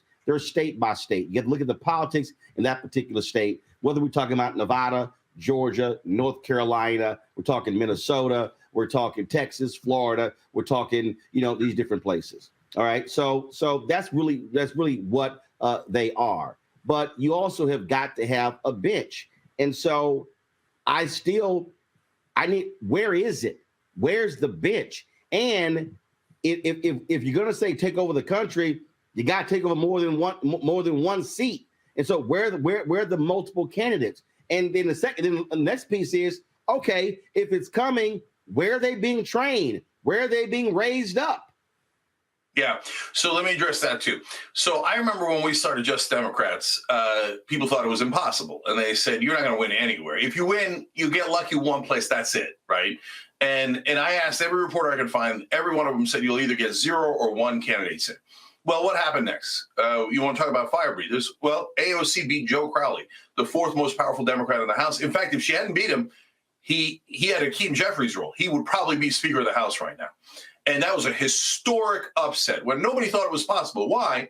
Because she aggressively told the story of progressive priorities, and people loved it. Who else did we run? We ran Jamal Bowman. He beat Elliot Engel, who's the head of the Foreign Relations Committee. A committee chairman also thought impossible, but it wasn't impossible. You just had to try. Rashida Tlaib, Ilhan Omar, we now, Summer Lee, Greg Casar, we now have 11 Justice Democrats in Congress when everybody thought it wasn't possible. No, all you got to do is fire breather plus popular policies. All right, plus gotcha. That's 11. But here's the question. The folks that you name, can they win statewide races? And if they can, show me. Because you mentioned Fetterman, but here's the deal. When I looked at Fetterman, it wasn't just, he was just speaking the truth. He didn't care what he wore. Fetterman also was appealing to those white conservative Democrats in other areas of Pennsylvania. And then he was also appealing to folks in inner cities. But again, that's one. Show me where you translate the 11 you spoke of to higher office that goes beyond a congressional district of 700,000. You've had progressive mayors who, when they ran statewide, couldn't do it. And so again, that's just what I'm looking at. I'm looking at right now the attacks on progressive district attorneys. I'm looking at the attacks on progressive mayors. But I'm also saying, and I get that local level, but we're talking about presidential or U.S. Senate or governor. We're not talking about statewide offices. Yeah. So here's 2 things about that. Number one, whenever there is a fire breather, what does the press do? They just go set on a seek and destroy mission, right? Oh, not civil. In fact, when I ran for Congress, the LA Times did an op-ed, and I had a great meeting with their editorial board. And you could tell because in the op-ed, they said in their endorsement, while we agree with Cenk on money and politics and almost all the other issues, we think he's too uncivil. He's too pugnacious. But how many young voters read the LA Times editorial? No. I know that's the problem. Is yes, there's tons of older voters, and older voters watch MSNBC. Older voters read the New York Times, listen to NPR, and they are told comply.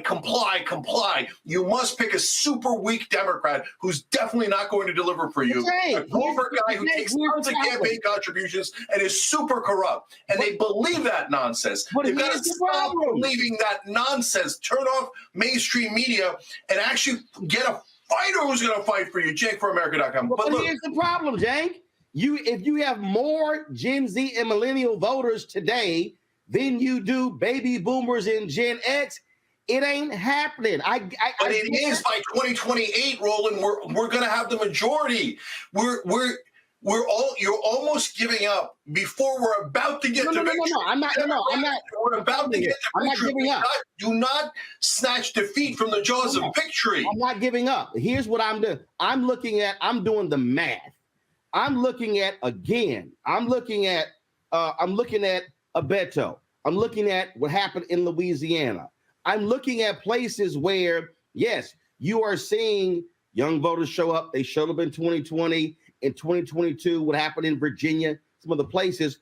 But I'm talking about where they are. And the issue that the concern that I have, the big concern that I have, is that a lot of young voters have completely and totally checked out. They make the argument, I'm tired of these older people running everything. And I'm like, guess what? If the older voters are the ones voting, you're not, older people are going to be running things. It becomes sort of a catch-22.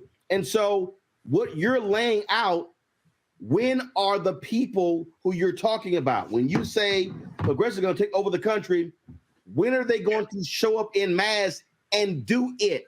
You can't wait to 2028 when you got super majorities of Republicans in states now in Louisiana, in Texas, Florida, Mississippi, Tennessee, in different places like that. You can't wait when you're talking about gubernatorial races, when you're talking about U.S. Senate races. And so I get this notion of a fire breather, but there has to be results and not just talk.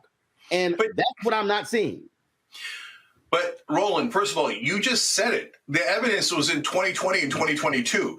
There's no way in the world Joe Biden wins unless the younger voters showed up in large numbers, and they did. But did those younger voters, though, if I keep hearing Joe ain't the guy, he too old. Okay, where in the hell were they in the primary then? In what primary, Joe? There were other choices. Roland. There were other choices than Biden in the primary, correct? You mean in 2020? Yes. Yeah, I know. That's why Bernie won the first 3 states. Then all of mainstream media and all of the establishment Democrats said, no, Bernie's going to kill people in Central Park. He's a communist. Chris Matthews said that on MSNBC. These lunatics, Chuck Todd started calling his supporters brown shirts and Nazis, even though Bernie's Jewish. And they all piled on together, and they barely beat him. They barely beat him twice. And Bernie wouldn't fight back. So you find someone like Bernie who's willing to fight back, and and the demographics are on his side. By 2028, we're going to kill him in the primaries. Hold on. So you're saying again. So you're saying that you say Bernie didn't fight back. He would disagree. Disagree with that. And look. No, he wouldn't. I don't even think Bernie would disagree with that. He knows that his staff gave him notes to attack Biden in a debate in October, and he refused to do them. He loves Biden too much. Oh, my friend. Your friend has sunk the country and is handing it over to Donald Trump. And Roland, you tell me what the alternative is. This Joe Biden guy is definitely going to lose. And we're going to have Trump as president because everyone obeyed the mad king, this egomaniac, Joe Biden. 77% of the country doesn't even think he can survive a second term. He's 81 years old, can't finish a sentence. And we're just going to agree to lose by running this candidate? I've never seen anyone so selfish in my life. So give me anybody but Joe Biden. Here's the deal. But again, though, the book is not about Joe Biden. The book is about how progressives are going to take over the country. And what I am trying to understand is how and where. If what you're laying out, again, that's why I specifically asked how many people that fits your description to do this. You mentioned one person. Jay, that ain't. No, I mentioned 12 people. That ain't a movement. That's one person, just one. And so what I'm saying is, if what you're describing is the pathway to victory, that would be more than one. Okay, let me give you an example, Roland, from the other side. And I hate to do this, but it's reality. I need it from the Democratic. Hold on. Let me explain. So Donald Trump, back in 2015, when he announced, did you know that he started at 1%? Yes, I'm saying he's at 1%. And at that point, if you were talking to him, you would have said, give me one example of a mad populist fire breather who can galvanize the country against corruption, etc. He couldn't have given you any examples. I don't think it was just that. I don't think it was just that. I'm telling you right now. I think first and foremost, if you look at look at Trump, first of all, let's thank Jeff Zucker and NBC and The Apprentice. Yeah. So America has this nonsensical idea that rich people or supposed rich people can do anything if they're the smartest people in the world. I think Elon Musk is proving that right now when it comes to Twitter, that he is not a genius. And so folks love to fall for that. And what you had here was you had you had someone in Donald Trump where there are no guardrails, there's no bottom, there's no sense of decorum. The moment Donald Trump attacked Senator John McCain as a POW and the Republicans did not make him pay for it, I was like, there you go right there. And I think so what Donald Trump did was he understood and he pushed the racist, sexist, misogynist buttons of the Republicans in the primary folks, and they were always there. They simply were buttoned up, if you will, because there was proper decorum. And so when that was unleashed, the bottom line is the people he was running against, they were playing by old rules. The guy had no bottom. And so that's Donald Trump. Now, if you show me who else has replicated that model, you can't. One of the reasons why because nobody on the Democratic side ever does, Roland. No, it's not. No, but it's not even just on the Democratic side. It's even on the Republican side. Even on the Republican side. Yeah. So they thought, oh, with the second impeachment, again, McConnell, I'm not going to vote for it because he's just going to go away. And they realized he's not going to go away because he is appealing to the white nationalist instincts of Republican voters. That's why I wrote my book, White Fear, How the Browning of America is Making White Folks Lose Their Minds. And so I get that. But again, what I'm trying to understand is the type of candidate that you were describing on the left that we're going to see in not just candidate, but multiple candidates. I'm saying I don't see the evidence that you have what you described, those individuals running, they're not winning statewide and national races. Because winning, they don't even exist, Roland. They don't even exist. That's my whole point. So if they don't exist, hold on. Let me explain. So, Roland, you know who can do it? I can do it. All I got to do is win. Hold on. All I got to do is win the Supreme Court case on being a national born citizen, being a nonsense part of the Constitution that was amended out. The minute I win that case, I light this country on fire. Because, look, Donald Trump, yes, half his base loves the racism and sexism. Of course. That's the only thing that Hillary Clinton said that was actually true, the line about the deplorables. But the other half of Trump voters wanted to drain the swamp, and they got hoodwinked. They got conned by a legendary con man, right? He loves corruption. He doesn't hate corruption. But they thought he hates corruption. He gave a middle finger to the establishment. And that populist base that exists out there that is totally unaddressed by either party loved it. And you got to get a progressive that addresses that populist base and says, hey, let's actually fight corruption. Let's actually do things that are popular, like higher wages and lower drug prices. And that person, number one, the minute I win the court case, that person is me. I'll do it. I'll do it in this race or the next race. Cenk, but you sound like a guy who says, I can be an NBA all-star player, but you can't even start in the G League. How do you go from getting 6% in a congressional race to actually saying, oh, I can win the presidency? How? Yeah. Roland, the Young Turks has 5 billion views a year. I've been told every step of the way that I'm not the guy. I'm an outsider. I'm an immigrant. I'm a Muslim. I'm this. I'm that. It's not you, Cenk. It's not you. How dare you try to come up with a media network? Well, now we have 27 million subscribers, 5 billion views a year. What happened? If I told people when I started Young Turks, Dan Rather's not going to hire me, I'm going to hire Dan Rather, they would have thought I was nuts, but I did it. Cenk, I get the media piece. I started my own. Now I have the own network. We built it from 157,000 YouTube subs to 1.16, and we're still growing. I get all of that. I'm talking politics. And what I'm saying is, it's a stretch. It's a long stretch. Some would say it's one where you need to be committed to actually say, if I got 6% in the congressional race, not I got 38% or 45% and I came in second. I got 6%, came in fourth. I can win the presidency. But again, I'm going beyond you. But Roland, hold on 1 second. I'm going beyond you.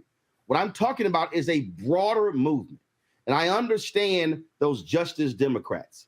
But I also look at how right now there are people who are critical of those same Justice Democrats who are saying AOC, oh, she sold out. She got there and she changed, on and on. And what I'm saying is The model that you described, if you can't replicate that in more than one race, it doesn't work.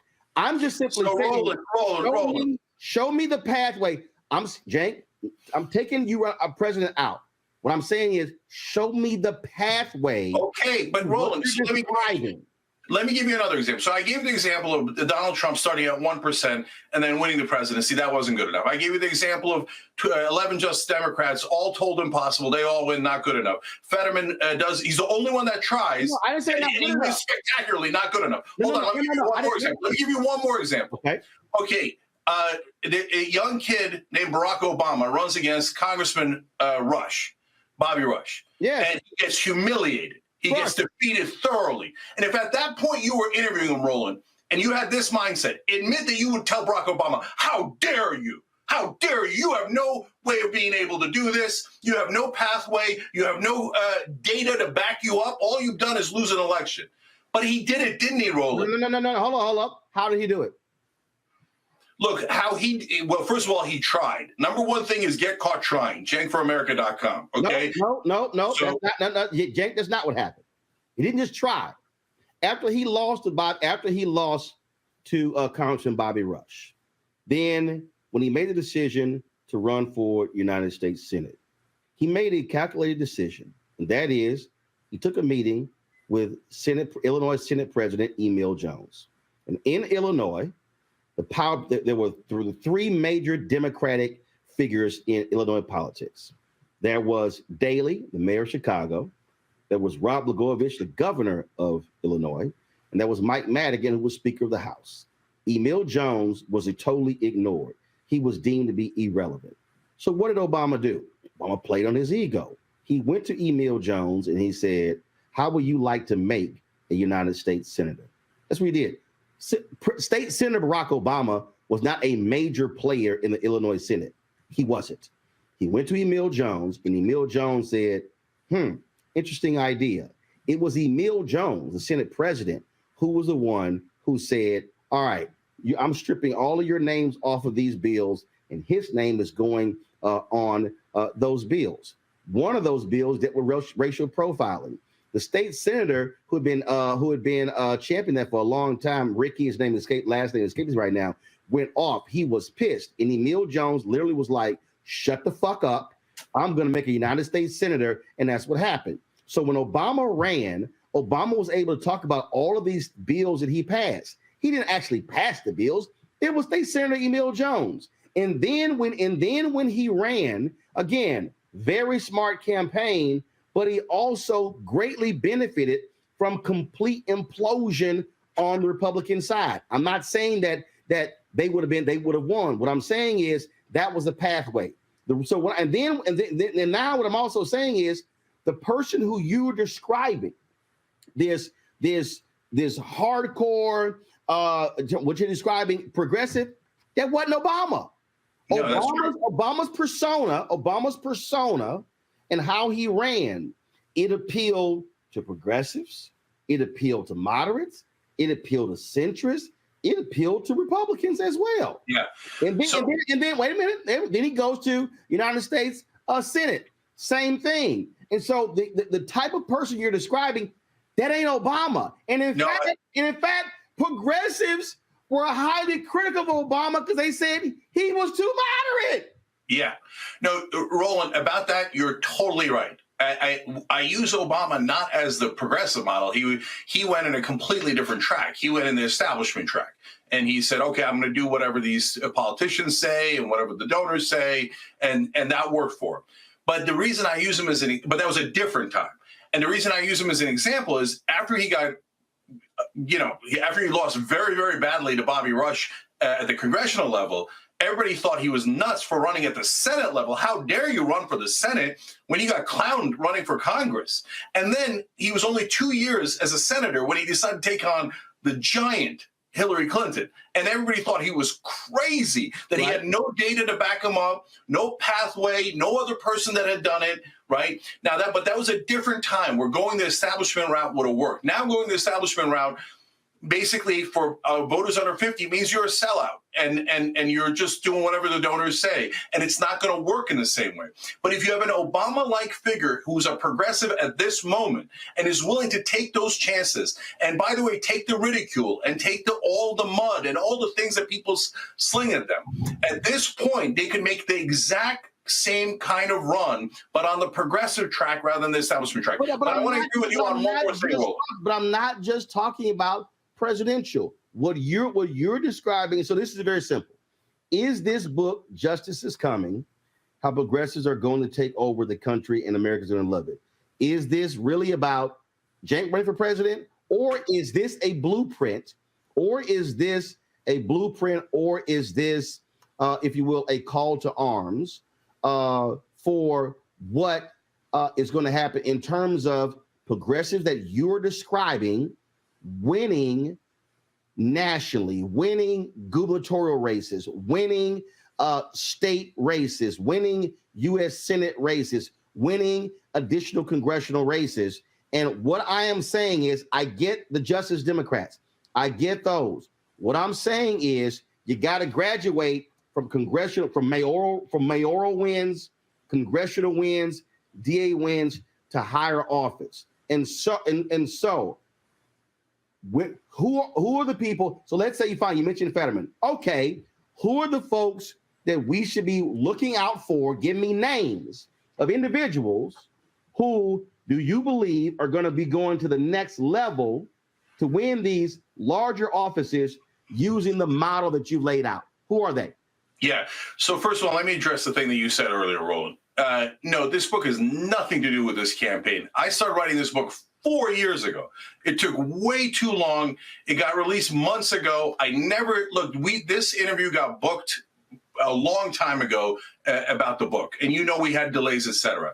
Now I never even mentioned the URL where you could buy the book. I never even talk about it now that I've transitioned to the presidential campaign, and I never even thought for a second that I would run. The only reason I'm running, Roland, is because no one else had the courage to run, which goes partly to your point.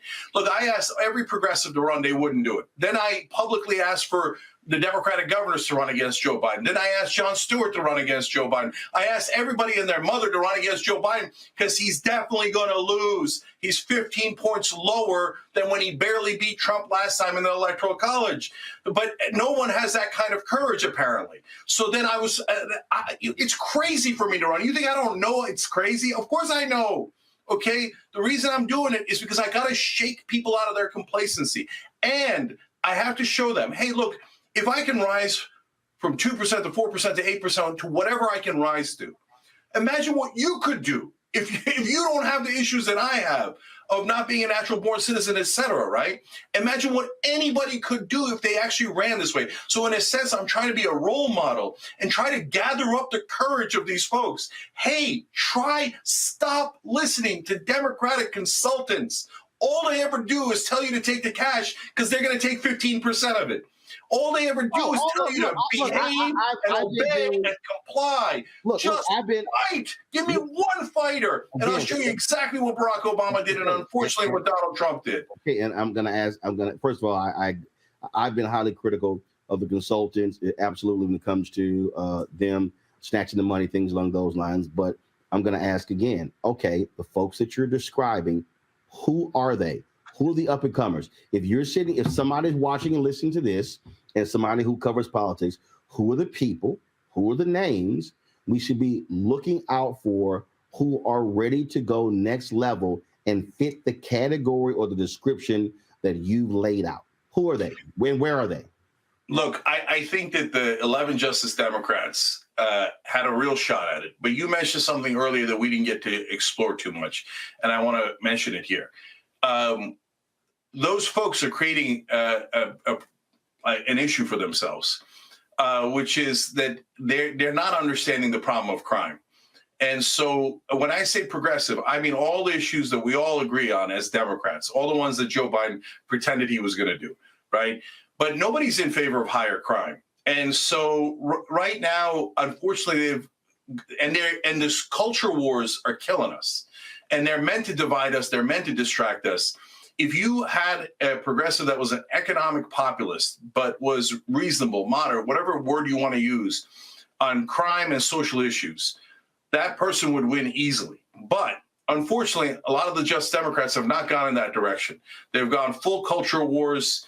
And when we talked about criminal justice reform, we talked about letting poor people out of jail who just got busted on marijuana possession. That was an incredible injustice. And you know this better than anybody. White people, black people smoke marijuana at the same rate. Black people get arrested at 4 times the rate. That's the injustice we were trying to fix. But now that, you got folks that they're letting out of prison that committed serious crimes like domestic assault and et cetera. And we can't do that. And it's leading to losses. So if any one of those guys regain their senses on those issues, then they would be in prime position. And any Jamal Bowman could do it. Well, first of all, hold on. All right. But you bring that up, though. But again, when you talk about polling data, though, we see where a lot of these younger voters are that actually agree with them. That's one. Two, you mentioned before you talked about media and how it works. A significant amount of that has been grossly overblown. That was a re-election effort of the DA in San Francisco, and everything was like, oh my God, how crime was exploding under the watch, but it wasn't. Right now, you got an effort to recall a black progressive DA in Oakland as saying, oh, her policies are creating this, when actually they haven't. And so a lot of this is, again, you had Spanberger who was complaining about this in Virginia. Defund the police is killing us.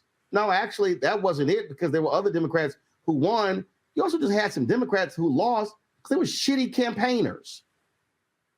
That also happened. So I get your point about the crime deal, but I still want to know who are 5, 6, 7, 8, 10 people we should be looking out for, who, again, who fit your description, who you believe can win statewide, and then who can then win national. Who right now, outside of Fetterman, fits that model? Who? So, but Roland, you keep going back to the same thing, brother. I mean, No, I'm not. Here's why I'm saying that. As an African American, and I've been doing this since I was 14 years old.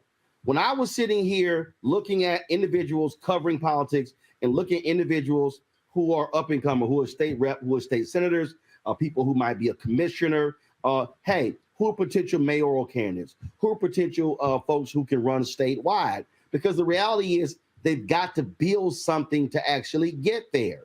Okay, even if you take an Obama was, frankly, that was lightning in a bottle. I'm telling you right now, that was lightning in a bottle. Okay, to literally go from a state senator to president in the span of 5 years. I mean, that was lightning in a bottle. And so that rarely happens. But that's just but that's not true, Roland. It happens all the time. That's just president. I'm talking about if you're talking about the movement that you're describing, there has to be more than one person.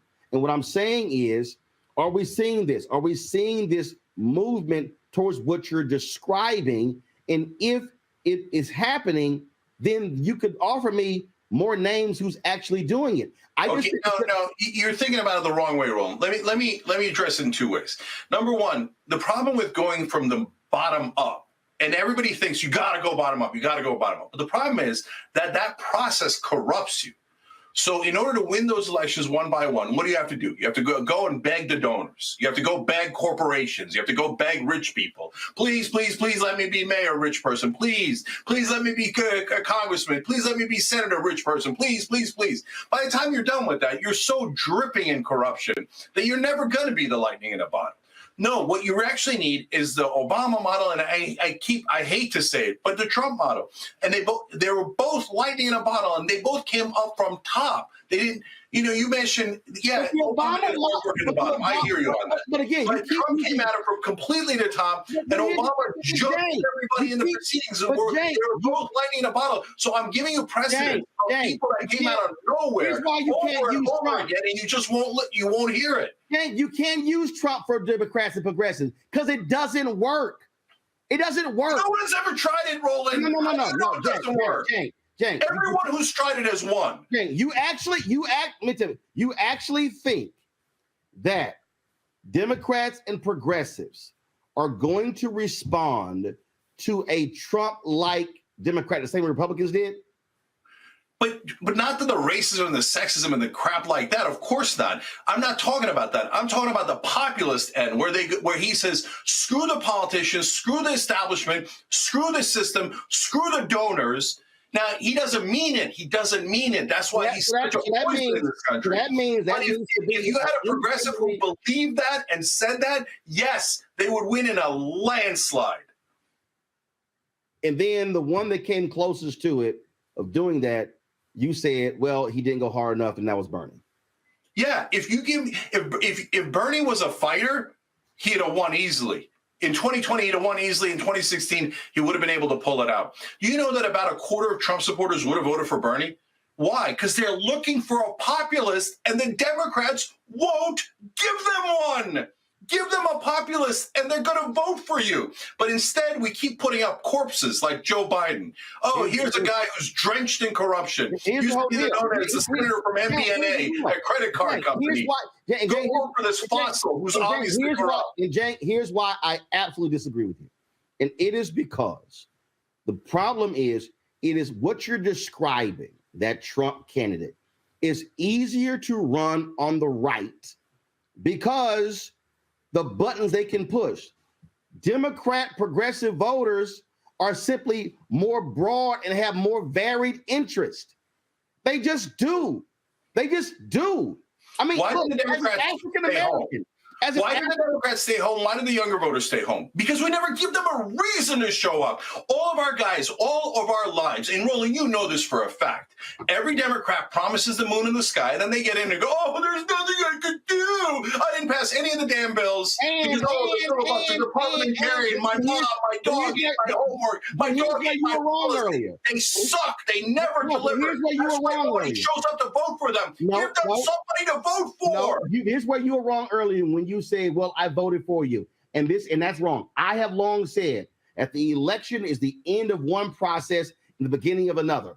One of the mistakes that Democrats make and one of the mistakes that progressives make is that they do not have a post-election strategy. When you have individuals who do get in there, and when they go through the whole compromise game, what you fail to have is the mechanisms, the machines, the groups that then are applying that level of pressure and challenging them when they're in there. I've said this about Black people, and I've long said that, just like with A. Philip Randolph, when he talked to FDR said, make me do it. You have to make somebody do it. When MLK said, we're going to put that, be true to what you put on paper. The problem is after the election, folks are not then saying, all right, election's over. Now I'm about to ride your ass to actually get it done. Now, that's one thing that has to happen. But the other thing that also has to happen, and it's just a fact, and that is Democratic voters are so varied in their interest that it's much easier on the Republican side to frankly put stuff on a bumper sticker when Democrats are totally different. And I just don't believe that what you're describing is going to work on a broader scale because you're having to appeal to so many different interests in order to get to that number. So let's start. You brought up a perfect example, Roland, MLK. So now Martin Luther King didn't run for office, right? But he was involved in politics, and he put tremendous pressure on Lyndon Johnson. And when the Voting Rights Act and the Civil Rights Act were not good enough, he would not relent. No matter how much Lyndon Johnson and every Democrat in the world told him, you got to relent, Martin. You got to relent. You're too tough on him. He wouldn't. He pushed him as hard as he could. And then at the right time, he took the deal. You've got to have both sides. You've got to have someone. But there were times, though, when he also had to buckle to the pressure of the reality. So, for instance, when they went to Atlantic City in 1964, when Fan Lou Hamer and the Mississippi Freedom Democratic Party, when they were putting pressure on them to integrate that party, LBJ was focused on re-election. He called Ruther, who then said, you tell King, either you accept this deal or we're pulling your money. That's exactly what happened. When King went and told Fannie Lou Hamer and Bob Moses and others, they were pissed at him and Bayard Rustin, but they had to say, hey, take this deal now, but we're going to have an integrated delegation in 1968. So there were moments when King was also practical. That's exactly what I said, though, Roland. Right. No, but what I'm saying, so that actually happened. But what I'm also saying, though, is that even he had to accept some constraints, if you will, of actual politics. And what I'm saying is, I think the problem for the Democratic Party today is, and actually it's not a problem. That's what's so crazy about this. The beauty to me of the Democratic Party, that it is much broader, it's much bigger, it's far more inclusive than the Republican Party. But the Republican Party is able to have a Trump-like candidate because, frankly, you can press 2 or 3 buttons and they will fall in line. And here's something else the Republicans will do that Democrats will not do. They will fall in line. You got Sununu, the governor of New Hampshire, who's been shitting on Trump left and right. Guess what he said the other day? He said, I'm a Republican. Bill Barr was shitting on Trump in a whole interview about how awful and dumb he was. But when asked if he gets a nomination, will you vote for him? He says, I'll vote for him. Republicans understand power. Democrats will actually check out, mad, upset their person didn't win. Republicans be like, damn that, we want power. So, Roland, as I told you, Martin Luther King and Rustin, who's a genius, they worked together to put tremendous pressure on Lyndon Johnson. And then they took the deal at the right time. They created a lot of good trouble. And that's the part the Democrats are missing now. And then they were practical at the right time. That's the exact combo that we need. Okay. But the problem now is the Democrats don't create any trouble. And they don't push anyone. And the minute Biden gets elected, people say, oh, well, you should just push Biden. And I push Biden, and they go, how dare you? No. You're pushing crap I've gotten in my life for pushing Biden, for pushing Obama. You know how much crap I've gotten? No, the Democratic Party is now totally authoritarian. They're more authoritarian than the Republicans. They all are forced to obey and comply. It's disgusting. They never challenge their leaders. Are you talking about they all rally on the Trump side? No, they fought Trump tooth and nail. Whereas no one's fighting Biden, even though you all know he's going to lose. No one's daring to fight Biden. What I'm saying is, again, this is where I go back to, frankly, the thesis of your book. When I talk about movements, when I talk about groups, in order to do what you're talking about, it's not actually going to happen with individuals. It happens when movements. And so what I'm saying is this here. When I'm saying, like, for instance, what you're describing, you know what? I thought our revolution would actually do that. And so what I'm saying is this here. I still fundamentally believe that in order for what you're describing to happen, you're going to have to see folk not just only run for president, you got to see it on a statewide level. And I'm not seeing enough of it. I hope it happens, but I haven't seen it. Outside of John Fetterman, you've only given me one name. So, Roland, all 50 states. If you saw Rustin and MLK in '58, you'd have told them there's no movement. You guys have been losing for 100 years straight. No, movement. 100 years they were losing. 100 years. No. And you would have said, "How dare you?" No. Actually, because again, here's what I understand. And earlier you talked about how that's even the opposite of politics. What happened with the movement is that if you try to go national, that's not what made it successful. What made it successful is that they went local and built it to national, and they achieved wins, which is why I remember what you just described. I actually asked you that. I said, if you have, again, to fit your definition in terms of progressives who can win, I've said, do you have folks who are mayors, who are DAs, in local offices? Are they running statewide? You mentioned Justice Democrats. So the Black Freedom Movement was able to be successful because Montgomery, success. They moved to Albany, wasn't a success because of the sheriff there. Then all of a sudden, they understood how to build successes, how to build local, how to build leaders. And what I'm saying is, looking at your model, I need to see, is that being built? It can't just be built from the top. But Roland, how much more can I do than building Justice Democrats? I founded that. So I got no. I got that. And what I'm saying is, but hold on. Democrats winning congressional seats, is that? I'm asking you again. Is that translated into higher office? So Roland, you're looking at the first third of a movie and going, "Oh no, you can't win because I've only seen the first third." I said what I said.